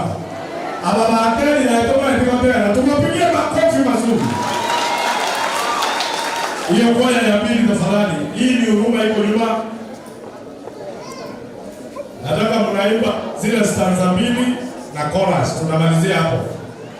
Time is not on our side. Kwa sababu tunaelewana na kwa hizi kwaya zote ziimbe. Amen. Leo ondoka na nase nyangi ya wale kwa pale nyangi ukako to baisa kumajini.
Hallelujah.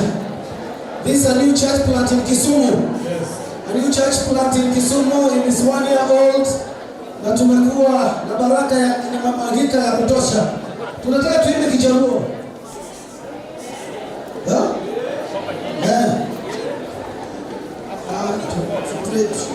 Hapo mbele. Boss, sitaki kuona hiyo simu yako. Tuende pasi. Give us a beat, Steve. Give us beats. You wanna know now? Songa hapa nyuma hapa. Songa hapa hivi. Steve, give us beats. Steve, are you there?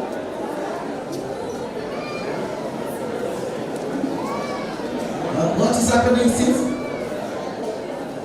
Want a keyboard, my brother? Keyboard only. Just give us beats only.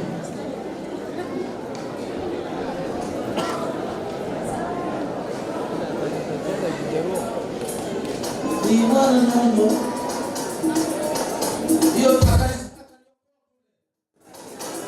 Kusema hiyo akaliokoa kila siku ni kwa kitu. We wanna know.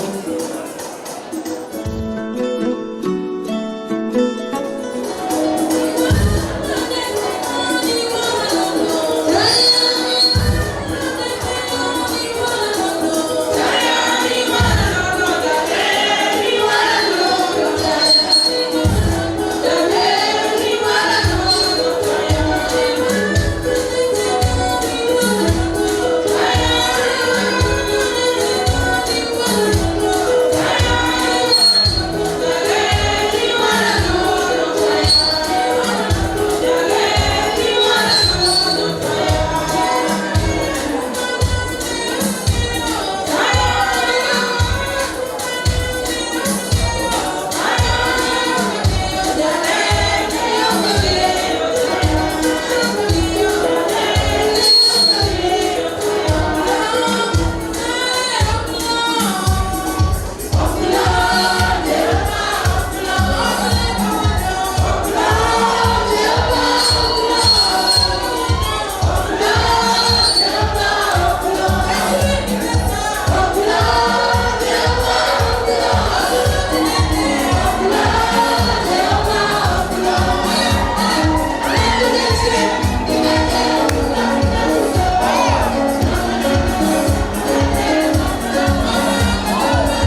Sasa mimi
Kristo kwa maire anda batagende kanisa kwa barabara hotel. Kwa yeli ogemo abatara batara kuliwa iko kuya kubeka hadi. Hadi sigama tabakota ya tukwa choice. Asante. Halo ile mama mjaya unacheki nwala na watu wako wale nangi ya ndio ya very new. Asante principal Mzare. Etola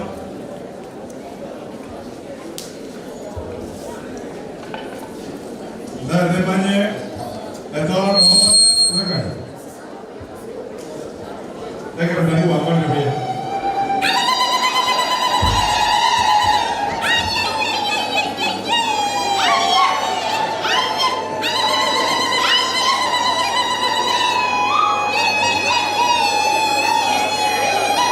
Gori ya na mwana sasa bana. Ona bana.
Alafu Maxon na yule wa kukata keki akae tayari. Baada ya hapa tunaenda sherehe, ndio mnaona tunakatisha.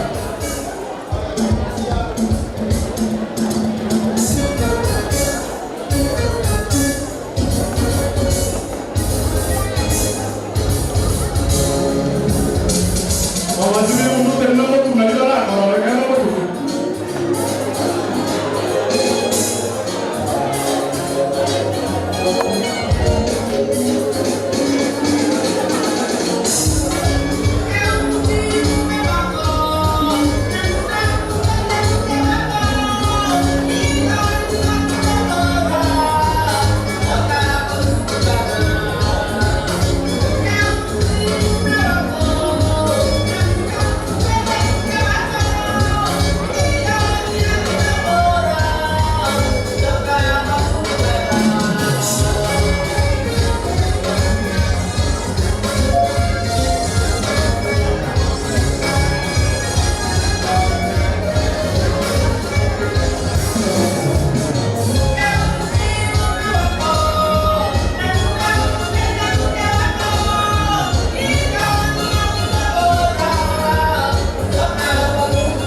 Tafadhali naomba tuwapigie makofi mazuri. Upande wa kwaya naomba tumalizie hapo because we have a very important session yenye inafuata sasa hivi. Tunataka tukate keki, alafu kuna mahali tunaenda reception. So Pastor Steve, maombi yako yamesikika. Naona Bishop mwenye aliunganisha harusi ameniambia harusi haitabarikiwa bila kutoa sadaka. Kwa hivyo sisi ni waumini, naomba tutoe sadaka watu wa kukata keki wanapojiandaa, nikimheshimu pastor wangu Reverend Lawrence Brother aombe kwa niaba ya kutoa sadaka, na Yesu atubariki. Andaa sadaka yako na Bwana atakutenda mema. Tuombe. Wacha tutulie tuombe, alafu tumtolee Bwana Mungu wetu. Tunashukuru kwa ajili ya siku ya leo. Imekuwa furaha kwa ajili ya harusi ya watoto wetu Sharon na Kelvin. Naomba wakati umefika sasa tunapotoa sadaka kwa kuheshimu na pia kwa kuweka baraka katika maisha ya watoto wetu. Tubarikie tunapotoa, na sherehe ambazo zimebaki utakuwa nasi mpaka tukamilishe. Jina lako litukuzwe, katika jina la Yesu tumeomba. Amen. Vikapu ziko hapa, zingine siegezwe pale kando. Leteni sadaka yako watu wa kukata keki wanapojiandaa, na Bwana atakubariki. Kama wewe ni Mkristo kabisa huko ndani ya nyumba, toeni sadaka yako kwa ajili ya kubariki harusi hii, na Bwana Yesu atakutenda mema. Amen. Hii harusi ibarikiwe. Hawa wameketi pande hii, mtatolea hapa. Bam, naomba mtembeze vikapu, wale wameketi pande ile watolee huko, na Yesu atawabariki. Amen. Wale wakukata keki wakuje hapa penye niko, tuelewane vile hiyo kazi inafanyika. Tuendelee, leta sadaka yako hapo, na Yesu akubariki. Wewe sadaka. God bless you so much. Unaweza kutembea hapo kwenye huko ulete sadaka yako. Hii ni sadaka ya kubariki ya madhabahu. Hii ni sadaka ya kanisa ya kubariki ndoa hii. Sijaona watu pale nyuma wakitembea hapa kuleta sadaka. Kila mtu tembea, lete sadaka yako. Najua hapa sasa ndio tunaangalia watu vile Mungu amekubariki. Mungu akubariki sana. Wale wanaoendelea kuleta sadaka yao, God bless you. Mungu akubariki.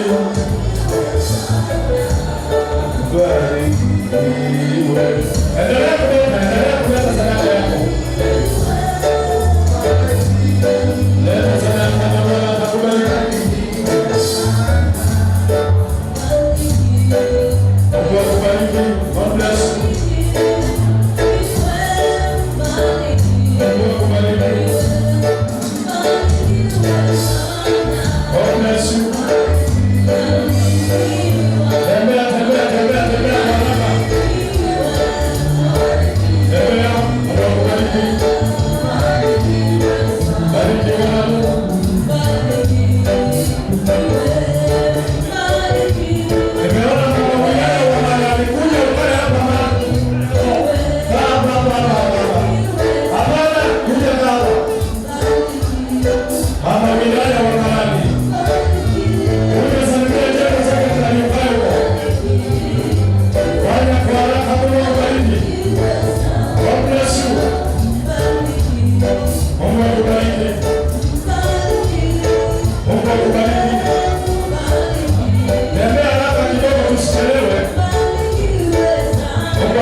naomba kwamba ukawabariki na maharusi wabarikiwe. Tunapoingia kipindi kingine, tunaomba kwamba Bwana ukatuongoze. Kwa jina la Yesu tumeomba na kuamini. Amen. So nataka nimpishe mama mchungaji hapa wakaweze kutuongoza kwa kipindi cha kukata keki. Matron yuko hapa. Amen. Matron tukua haya, naweza naomba mchukue microphone ndio naongea vizuri. Haraka ninakuwa mama baba wananibaku maana naye mama mchukue. Bwana asifiwe. Wamama oye. Wamama oye. Tumeingia jikoni maana jikoni ya wamama. Bwana asifiwe sana. Mama Dori Kamiruka kutoka Ogengo, Pastor Birundu, wazia wangu. Tumekuja hapa tumefurahi sana. Tunasema asante. Watoto wangu karibu sana. Nataka leo muonyeshe jinsi mtakula nyumbani vizuri, mfurahishe wazazi. Harusi ni harusi takatifu na Mungu ameibariki. Tunasema ni asante. Tunapoingia katika kipindi hiki, Mungu abariki sana. Kipindi cha jikoni ni kipindi cha akina mama. Kwanza nataka watoto wangu kwamba kipindi hiki ndicho kitawalinda kupendana, tena muishi na amani. Kama mzee hata shiba hatapata amani, ama sivyo? Sasa nitamkabidhi mama yangu, ataongea alafu tutaita bwana harusi na bibi harusi. Ndio wakuje hapa wawe kielelezo, waonyeshe kwamba watawalisha aje. Nitakapompa atawaambia majina, nitampa ruhusa akate keki, nikishangilia bwana harusi na bibi harusi. Kwanza nataka kutoa challenge kidogo kwa wao watoto wangu. Siku moja mkiwa huyu kwa nyumba, ningependa mngesimama hapa ningewapa mfano mmoja. Kidogo tumkuja, msiogope, kipindi ni chenu. Nataka tuambie kitu kimoja. Moto ina mwanangu ya pindi ya genekia. Moto ajelia. Abana wale nchuocha, kujeni. Najua ndoa ina challenge, lakini nimeona Mungu anawabariki. Mumeombewa baraka. Nataka niambie kijana kwanza. Ayataka na ndege tewote. Teno tiene ndakuse. Ndege tone ndache onye tinge chapuke. Ekara ya chapukire na ndonye. Sita kaibere kibuto mwa. Netache chapuke mbo. Ebe sikeyo. Mbiyamona. Nyenge bo. Yamwamire. Teno tie yamwamire. Uragende duka usabe kiretu mbakoline mbagokwa umunyabika kulie ndiye mti nyore chapugete. Nimeona kweli nitanunua kitu, namba iko, kichwa kiko, utapewa grade. Dadangu, kichungi ni kitu kidogo, hebu shika hivi. Kichungi kinafanya kazi gani? Kinafanya kazi gani? Kinachukua chai. Chai ni maji, ni chai inajaa birika. Lakini kichungi kinachukua nini? Uchafu mwingi. Nataka kukuambia kwanza kijana wangu. Umeona Sharon ameng'aa, ako smart. Amevaa net. Haendi kuwa smart siku zote. Kuna wakati atagonjeka, kuna wakati utamtuma ataingia jikoni, atakuwa masizi, atachafuka. Ukumbuke ni yule Sharon aliyokuwa ndani ya net. Amen. Ukumbuke ni yule aliyekuwa ndani ya net. Ingawa amechafuka, ameumia mguu, amegonjeka, hali imebadilika, ukumbuke ni yule dada Sharon. Sasa kumaliza wakati mama anaingia atanipiga faili. Kichungi kinachukua. Utafika kwao kijana. Kuna matochi na kumulika. Umeingia hapo wewe. Wakiona mama anakutuma, wewe ulikuja hapo tumetume maji. Kichungi, uchunge yale maneno mazuri, ingie nayo kwa nyumba yako. Bwana asifiwe. Yale ambayo utaenda nayo, uchunge ile machafu, tupa hivi ingia na kichungi yako. Hiyo ndio challenge nimewapea. Ndoa ina challenges. Lakini ukichunga maneno mazuri, utabarikiwa na nyumba yako itabarikiwa. Mama akigonjeka ukiona amekuwa na kasoro, ukumbuke ni yule ni yule yule. Asanteni na Mungu awabariki. Tunapoingia wacha nikabidhi mama. Bwana Yesu asifiwe. Mama kwa ndebera kimbiwe Mungu waka tinko. Hapa mnatili yake. Bwana asifiwe. Every you always remember pekia Mungu tebe. Ninashukuru Mungu kwa siku ya leo kwa sababu ya na Sharon. I'm happy for you. God bless you. And I know that. Hello. Tender member, as you start your new life, and let the Lord Jesus Christ be the center of your marriage. That is what I can only tell you today. Remember those words. I'll come, tell me,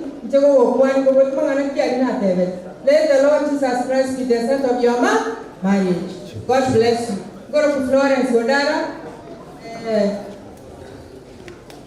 Bishop Bruno Pastor. God bless you so much. Naomba kwa heshima yenu,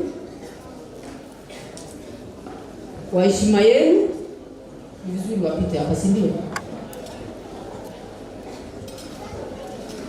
Nataka muone Sharon vile anaenda kulisha mzee.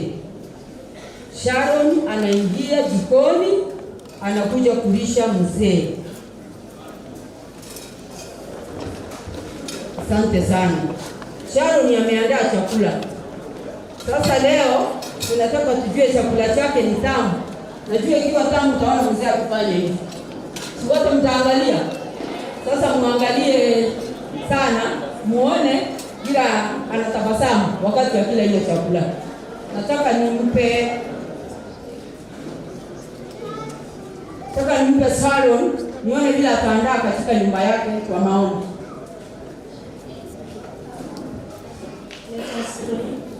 Oh God, bless this meal as we go to take it. Bless it in the mighty name of Jesus. We pray, trust in the Lord. Amen. Amen. Mwa mwati nkubi nero mani kusaba. Sasa chakula inatengenezwa, inaandaliwa na mikono yote. Keki ndio hiyo sasa. Sharon wanakata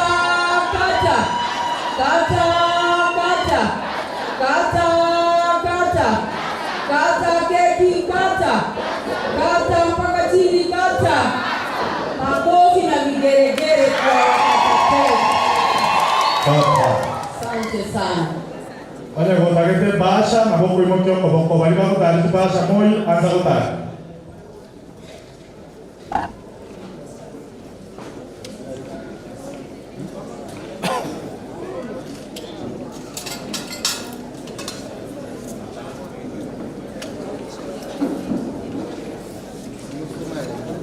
Wale wotagete basha ko imokyo koboko fast image kimoki ureta bantu imeba kwa baba sana. Sharon, chakula ndio hiyo inatengenezwa. Nataka muangalie vile analisha wazazi wake.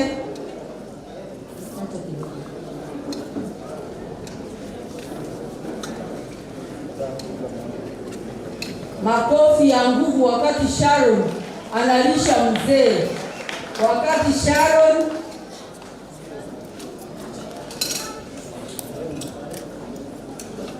anaandaa mzee sasa chakula. Wacha tuone vile anamlisha. Mkiona mzee anatingisha kichwa, hiyo chakula kimetengenezwa vizuri. Niye pima mzee ndio mjua kama hiyo supu iko sawa.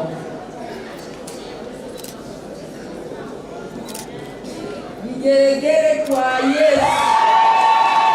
Amen. Amen. Hatujui kama mzee anaweza kumbuka Sharon ama ataona chakula ni yake akule peke yake. Wacha tuone. Amen. Ama minanga iwapo wako pia. Amen.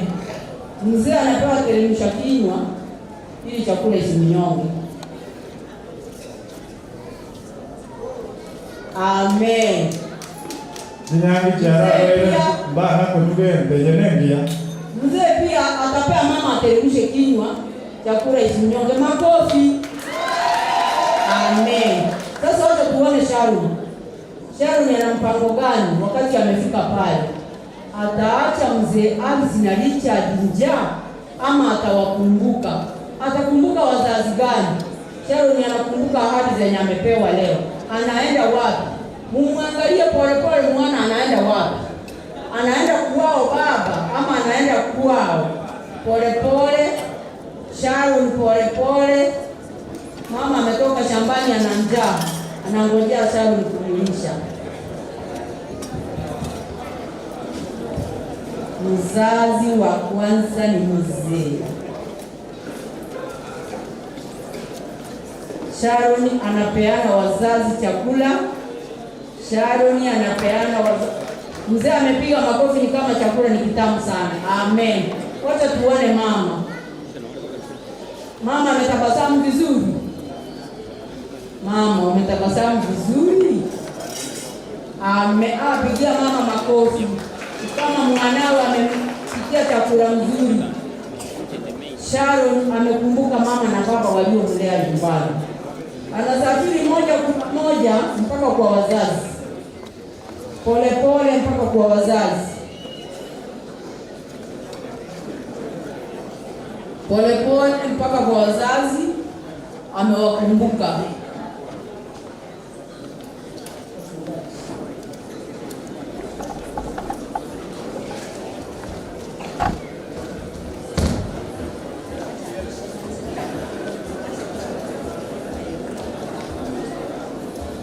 Wasichana wetu mkuje kupiga laini hapa kidogo. Fundisho wazazi. Jina Robert Richard Kumachi. Kuja kulisha watu hapa bwana. Nachelewa. Okay. You are very smart. Enda hapa lisha kanisa mzima keki. Wananiita dada na papa leo pendeleo mama na nani. Sharon ameeleza wazazi, anarudi. Sharon anakumbuka wachungaji. Mjeni polepole. Polepole.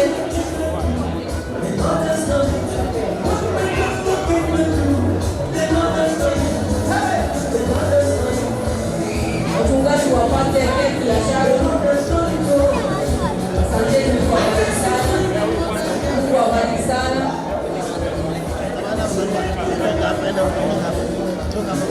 Sharon anapea bishop wake, bishop kula keki.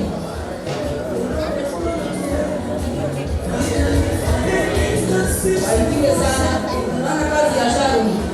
Naona ndio mmepata mama mzuri mwenye kaenda kulisha hata kulisha. Amen. Amen.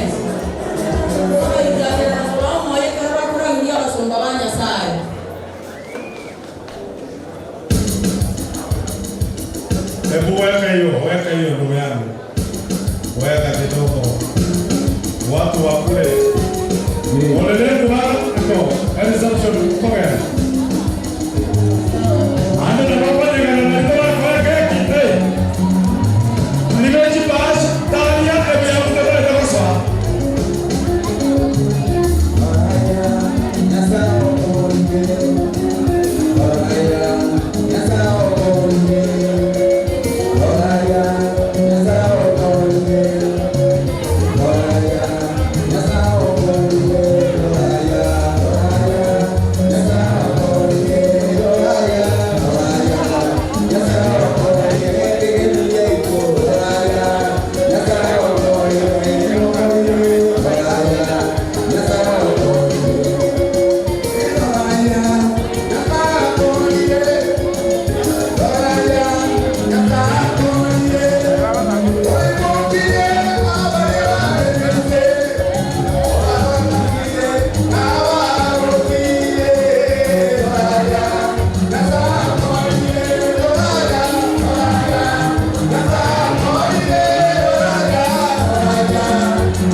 tue abana barbari ke ora abana batire ora baba ile kwa na reception abana mwaje please. Alafu wewe msifanye wapige makelele tuko kanisani. Bange kaya kiao ndio ndio swali yangu kwa na reception. Awaboja kemfinia kwa mwanera. Watu watulie ekeke inye na chekeke moile gora. Abana bale bale kurura bale gora bana wala. Baba isego chala la kurura baba go chanse. Ekeke to wata ni saine. Leka ngada wata kulia. Wata kulipisha kwata abana to kwa haraka ikatoa biara. Watu watulie, keki itakufikia. Hakikisha kila mtu ako na bahasha, maana tunaingia katika utoaji wa zawadi. Ndio mimi na wangu bakile. Abantu wanakuwa haja. Ninyi wasichana sikiza. Mkipewa keki panda pale juu. Mami, enda pale juu nimeona madeni mapi. Wewe kama wewe ukwenda ni upi? Bila Yesu ni nini? Bila Yesu ni nini? Bila msaada wangu, katika vita vyangu, sana nikipigania. Anasimama na mimi, pale pale nitakufa, habari ziwafikie, pale pale nitashinda, habari ziwafikie.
this session, then tunaenda reception na Mungu awabariki.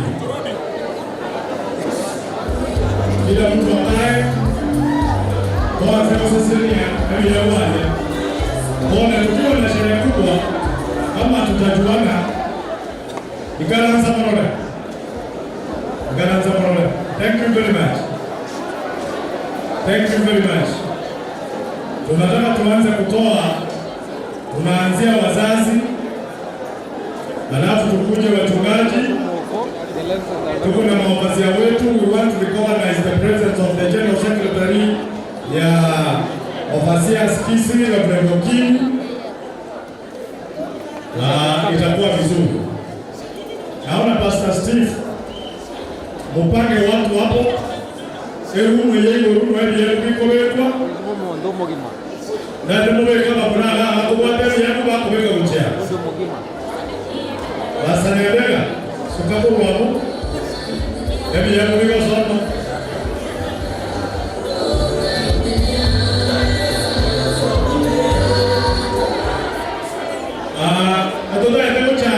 with the entire family at once. Asoko wewe ya anduluna ndoa la separa boy. Ebi ya wiko hapo. Na Bwana atatubariki. Ndio ndoto yake with the entire family at once. Eto wewe ya to isa lote na roho wa kwani yule kekega kwenye mtotole. Tafadhali andulu waelewa basi kumwe. Nyandega utasimama hapo na hawa vijana wetu. Mwalimu Bono you will be recording. Na hiyo merani. God bless you so much. Wanunga itoto chake na the entire family. Na itoto chake ni family ya itokuru wa Korua sawa yule baito. Ege tokele kelika. Kero motola. Ega yeke biwae 193 esukiwe esiekreto mo Bishop Kosokale. Bishop, we are very sorry that waetora ngoma ya neno watakaji balonge ngetekekere live. Ngoma ya hote getu yenye sababu sisi. Mungu akubariki sana. Tunataka tuanze na wazazi wa Sharon, alafu tukuje wazazi wa Kevin. Na Bwana atatubariki. Kwa hiyo wazazi wa Sharon, nikisema wazazi wa Sharon wanajijua na vile wamejipanga. Kwa hivyo tumeanza na wazazi.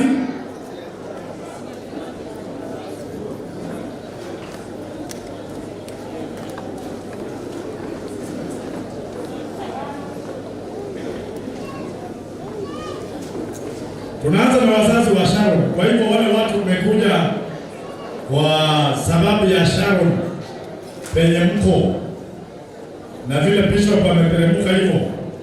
Naomba wazazi wote tafadhali tuanze kutoa zawadi. Tumepanga watu wetu wa kutoa zawadi na Mungu atawabariki. Andrew Bidea, mwalimu record na wale walio watakuwa ni kuweka vya wewe. Na sawa sisi. Aba hivyo ni Sharon. Kwa hivyo Sharon tafadhali songa mbele, peana zawadi zenu na wale watu wametoka kwenu. Alafu tumekocha hivyo ni Kelvin.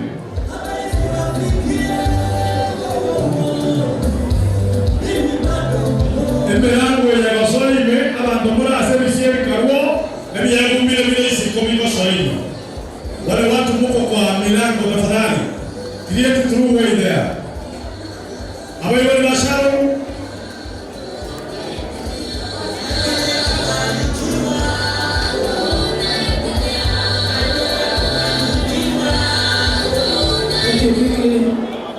Thank you. Dr. Maros Sharon, thank you. The team William Masimba Hospital, please, I can also say, we are very patient. Now you look at our time and so great again. That's okay, thank you. Asante. Abayo ni Sharon. Abamora asebisi karuo.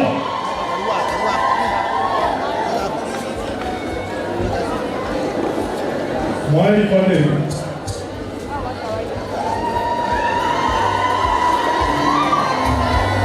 Okay. Asante sana Ruben. Awali wa ashara na wala.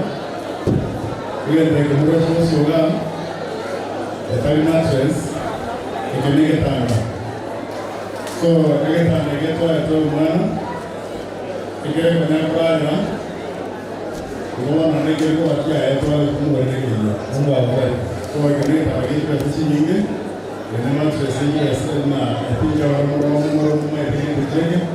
naenda mbele sana kama hivyo watu watulie jameni. Ndio tulie kwa mioyo. Ndio chike ile open. Ngoje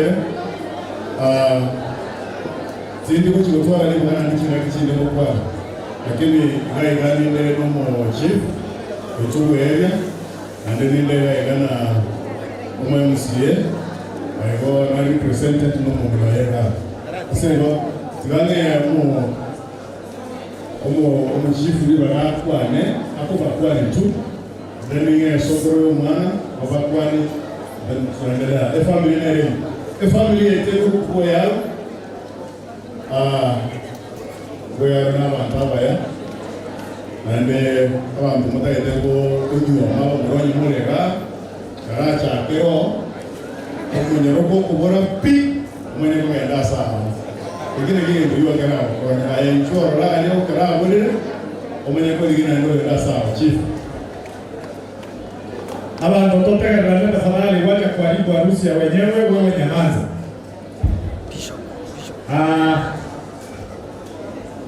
Biamore mwezi ala mani baba yuma deta na imore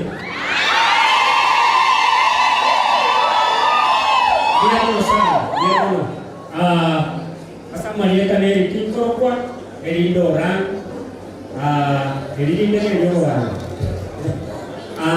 Sharon Momano itu Bishop Tatamoke ande mungu mito manena asichinjira chini onda telenga ndiye muno sana walimwezi timu abwatiranire ne familia ya Bishop paka litukeni lya leo. We wish you the best. Omwana wito Sharon omwana one Sharon asoko genda ogende mia etabiye liko abata kuruka ogende neraria nana utwara kesi ofisi ya okoba ya 1-2 ngogo ogenda aria torangire kutuko ambabina kosebo nabo mayo tomara chisa la ngogo musabira maya iya muno sana sisi tuko turusha guso aba mura bali bana botenga ari babo aba mura bali bana botenga ita ngo mwe nyange nero mutinyuka kosebo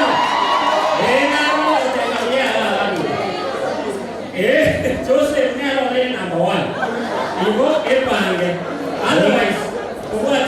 Chininde, Gamba Salaya Maya, and Katoro Merane, Kuyamonosan. Thank you very much. We are much. Tiane sokoro mwana kwa moyo mwana ndio moyo ndani ya watu hivi. Basi biamore mwezi pi. Samarieta Kasoro nyariki kurugo mariba. Bisobo yaro mumurone. Saloni no mochokoro. Yani otokoro ira maye pakango getansi nyire kangwe nini. Nifati obara morema.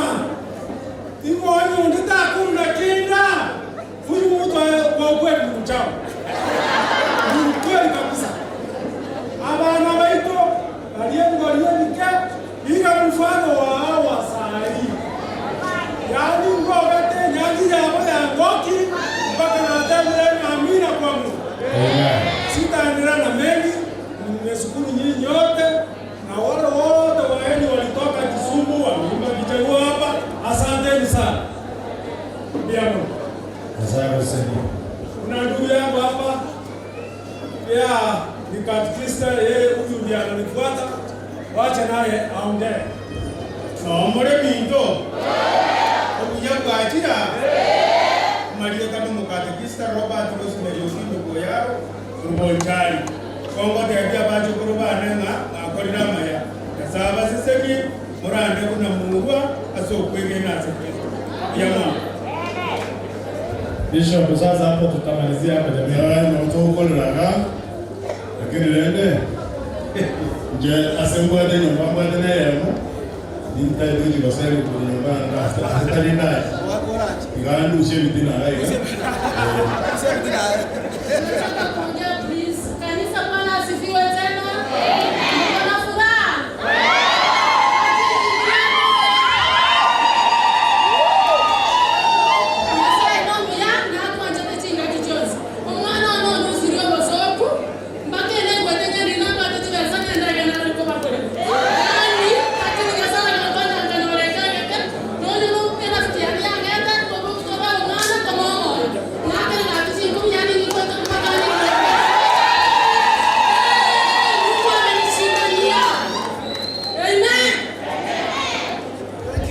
Twakole ukaiga tukatokola sini njechiza esawani etonere ketanga fahari ndo mumenye buya mwana wa siseni nje kwa hiyo wote kwa nyora naye kwa na mwenye tukeni hata siku moja ngona ndeti ngoja kuwa mwana kama moja haya sikawa hiyo ni wao siku mrako kwa hiyo kuna namba sakani kwa hiyo sakani ndio mwe ndani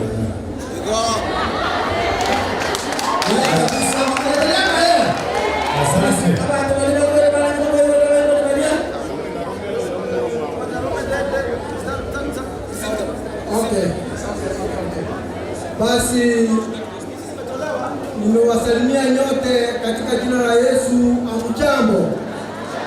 Bwana asifiwe. Basi siku ya leo tuko na furaha kuu kwa sababu mimi ndio ndugu ya Beatrice mkubwa, ndugu mkubwa.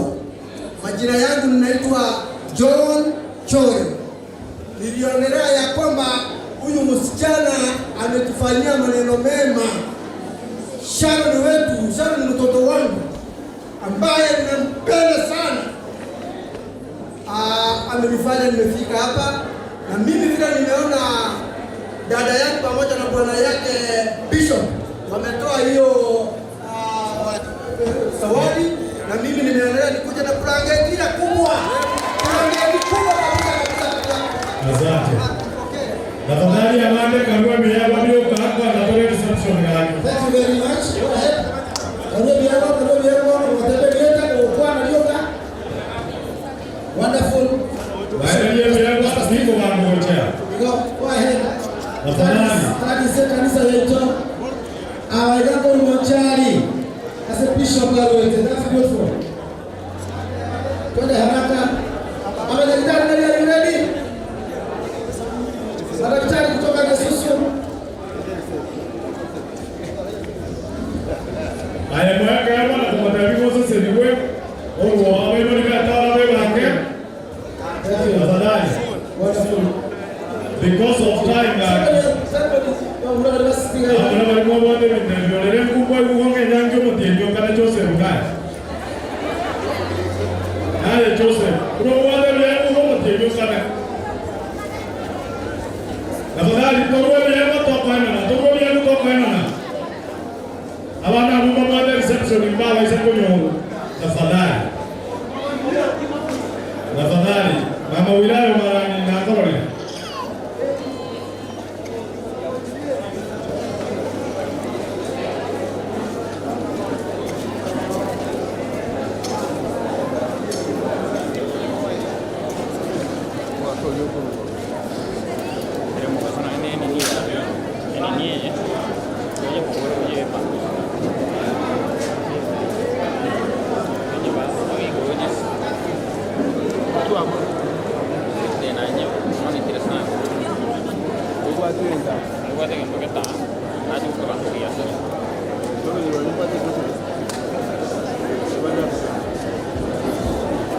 Thank you. Marani.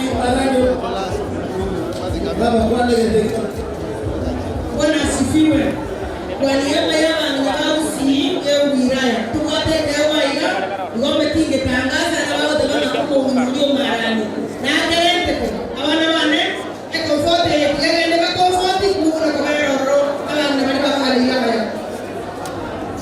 Thank you. Boys to assist. Vijana wakusaidia pale.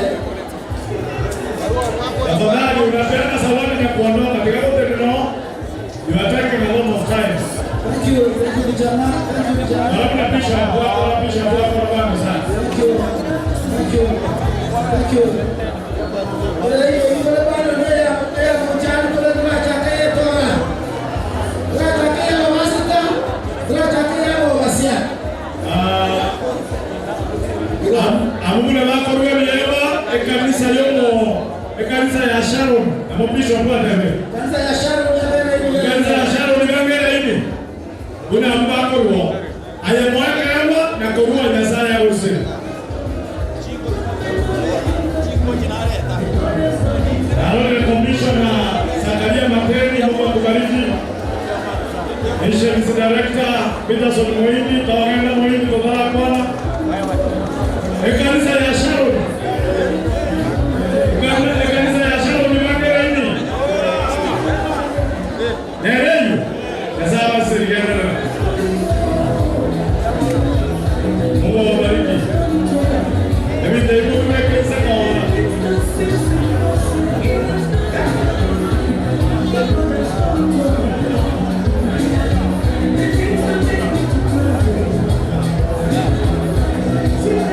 kanisa ya Sharon inaendelea kuwa baraka sana. God bless you. Halo kuna yona wale wote wamejipanga vizuri, Mungu awabariki sana. God bless you. Kanisa ya Sharon. Halo hawa wazee kama Moskali nana aliweka on the bomb security na vile vile. Mungu akubariki sana. Thank you very much. Baba kanisa aliwale susu. Kanisa ya Sharon ni kanisa aliwale susu. Thank you.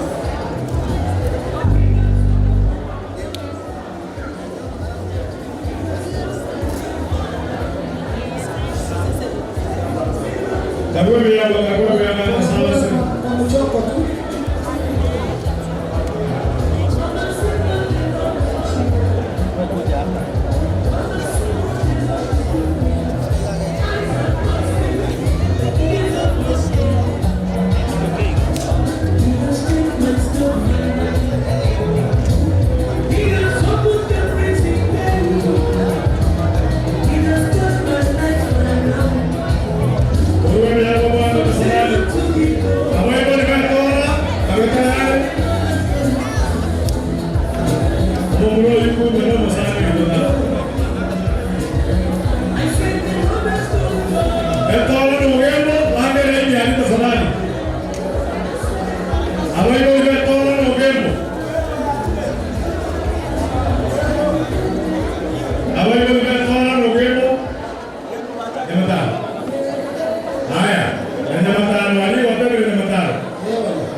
From Ogembo, Ekorokwama, Ogembo PhD to the supermarket. Thank you. Yeah, Big Mac.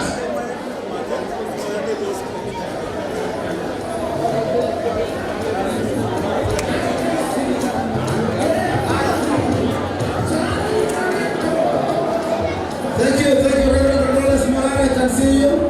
God bless you. Reverend Peter Chamorro. Aya.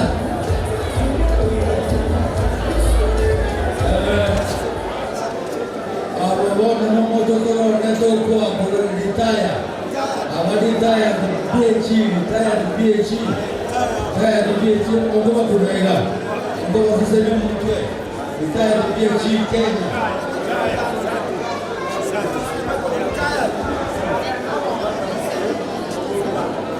Mogonga PG master. Amen. Mogonga PG tumewabariki na dispenser. Tunaombea kabisa Mungu awabariki. Atoa Lugembo. Atoa Lugembo Mogonga na Atoa Lugembo tengeneza mwezi. Huruma endelea kupenda, huruma endelea kuingia. Huruma endelea kuingia.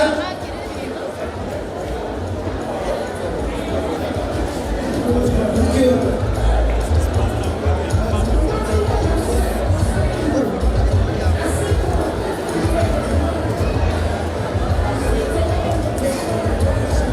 Huruma pastor. Sijamuona, nimeona washirika wameingia. Huruma pastor. Alipotelea. Bwana Yesu asifiwe. Praise the Lord. Mungu tumeleta gaspika na vinginevyo. God bless you. Gaspika na vinginevyo. God bless you. Thank you. God bless you. Individual gifts. God bless you. Pastor nimeona pale. Huruma. Kabla nenda kurwa. Our district secretary is Bagusi. District secretary is Bagusi. Paule Forcha, ya team neighbors, ya 8,000 shillings.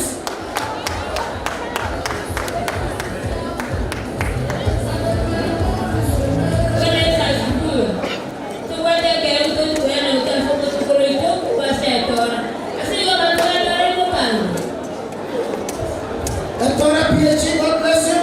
Nobody want to come, please go ahead. Thank you very much. Thank you very much.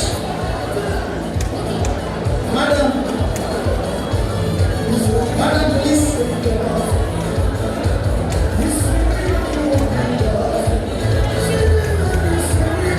Unaona Pastor Nyandega pale, God bless you. MCS iko agagambo mwana yewe kanyo. Good. Naitule family. Amamro magabete nisha na maya. Sasa mwa. As a family, Kevin Siko please. Siko ntuko cha motwa yeah, as a family, we have given Sharon and Kevin a bank deposit of 100,000 shillings. God bless you.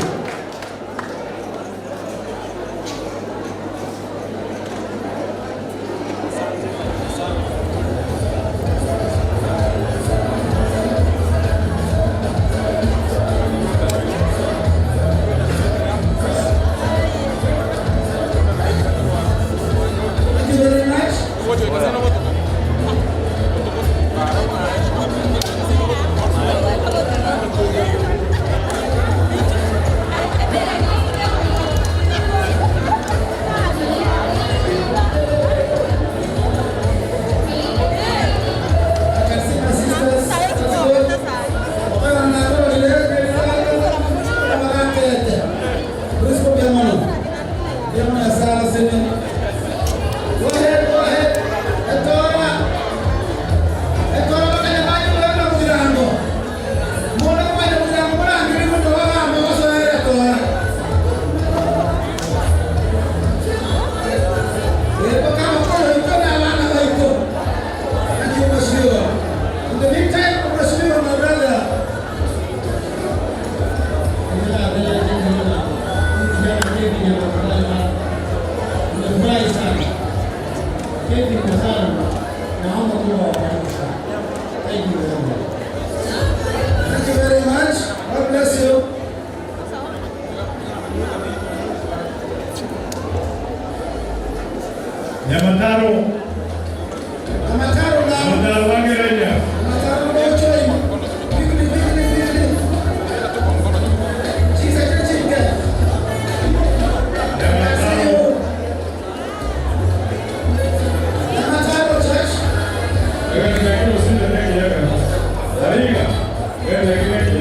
Mataro.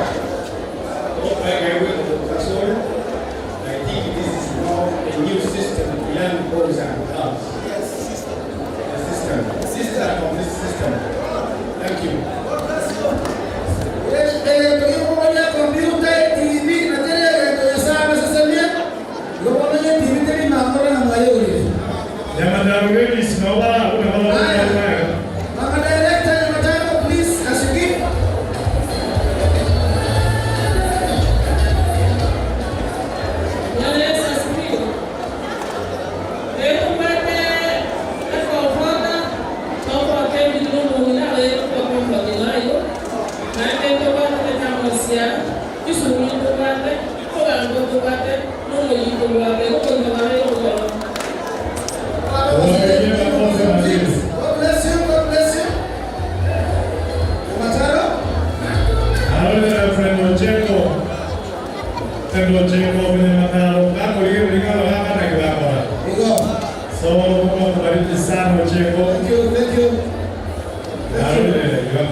Tete kwa ni asanya mwenye unasi ni jeni.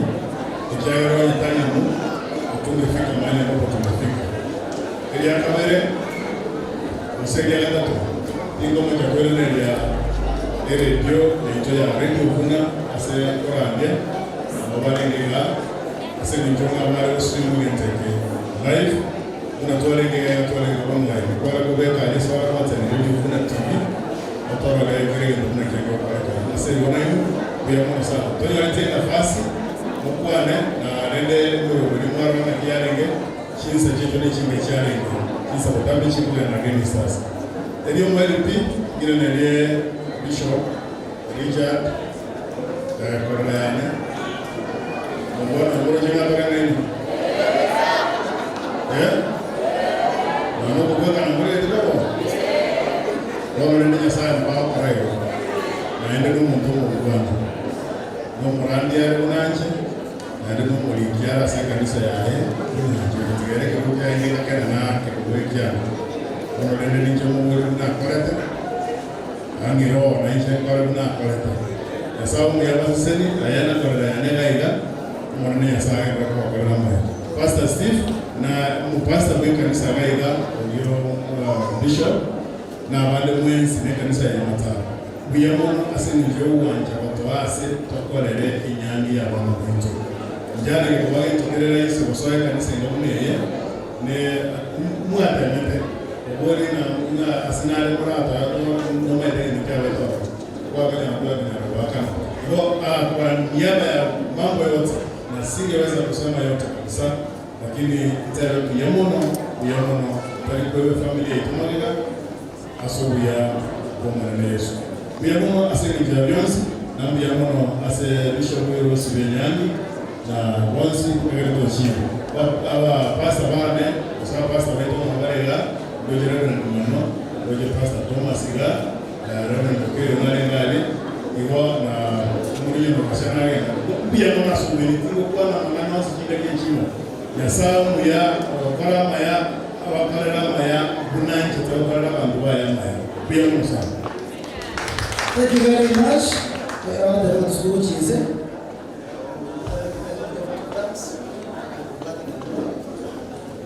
Kana baba kitu kwa pamoja na tata wacha tuombe alafu tupige picha. Wacha tuombe alafu cameraman tupige picha nzuri. Ungependa tuombe tu. Halo. Wacha tuombe alafu tupige picha nzuri. Mwenyezi Mungu Baba katika jina la Kristo Yesu. Tunashukuru tunakuinua kwa ajili ya jioni ya leo. Asante kwa maana umekueleza kwa ajili ya Shalom na Kevin. Na siku ya leo tunapenda kushukuru na kuhimidi jina lako maana wamekuwa mume na mke Jehova. Asante kwa bishops ambao wamekuwa waki-raise occasion pamoja na wazazi wao pande zote. Tunashukuru kwa washirika wetu pamoja na wageni wametoka mbalimbali na maskofu mbalimbali. Sote tunapotawanyika sasa tuomba neema na utukufu wako tufunike hadi tunapokutana tena. Tulimini na kuinua jina lako. Tupatie neema ya kusafiri. Tumekataa na kulaani mapepo na nguvu za shetani tupate kushindwa. Neema yako ikatutosha sote na ni katika jina la Yesu na kuamini. Amen. Amen. Barikiwe sana kwa pamoja nanyi na tena watoshe. Amen.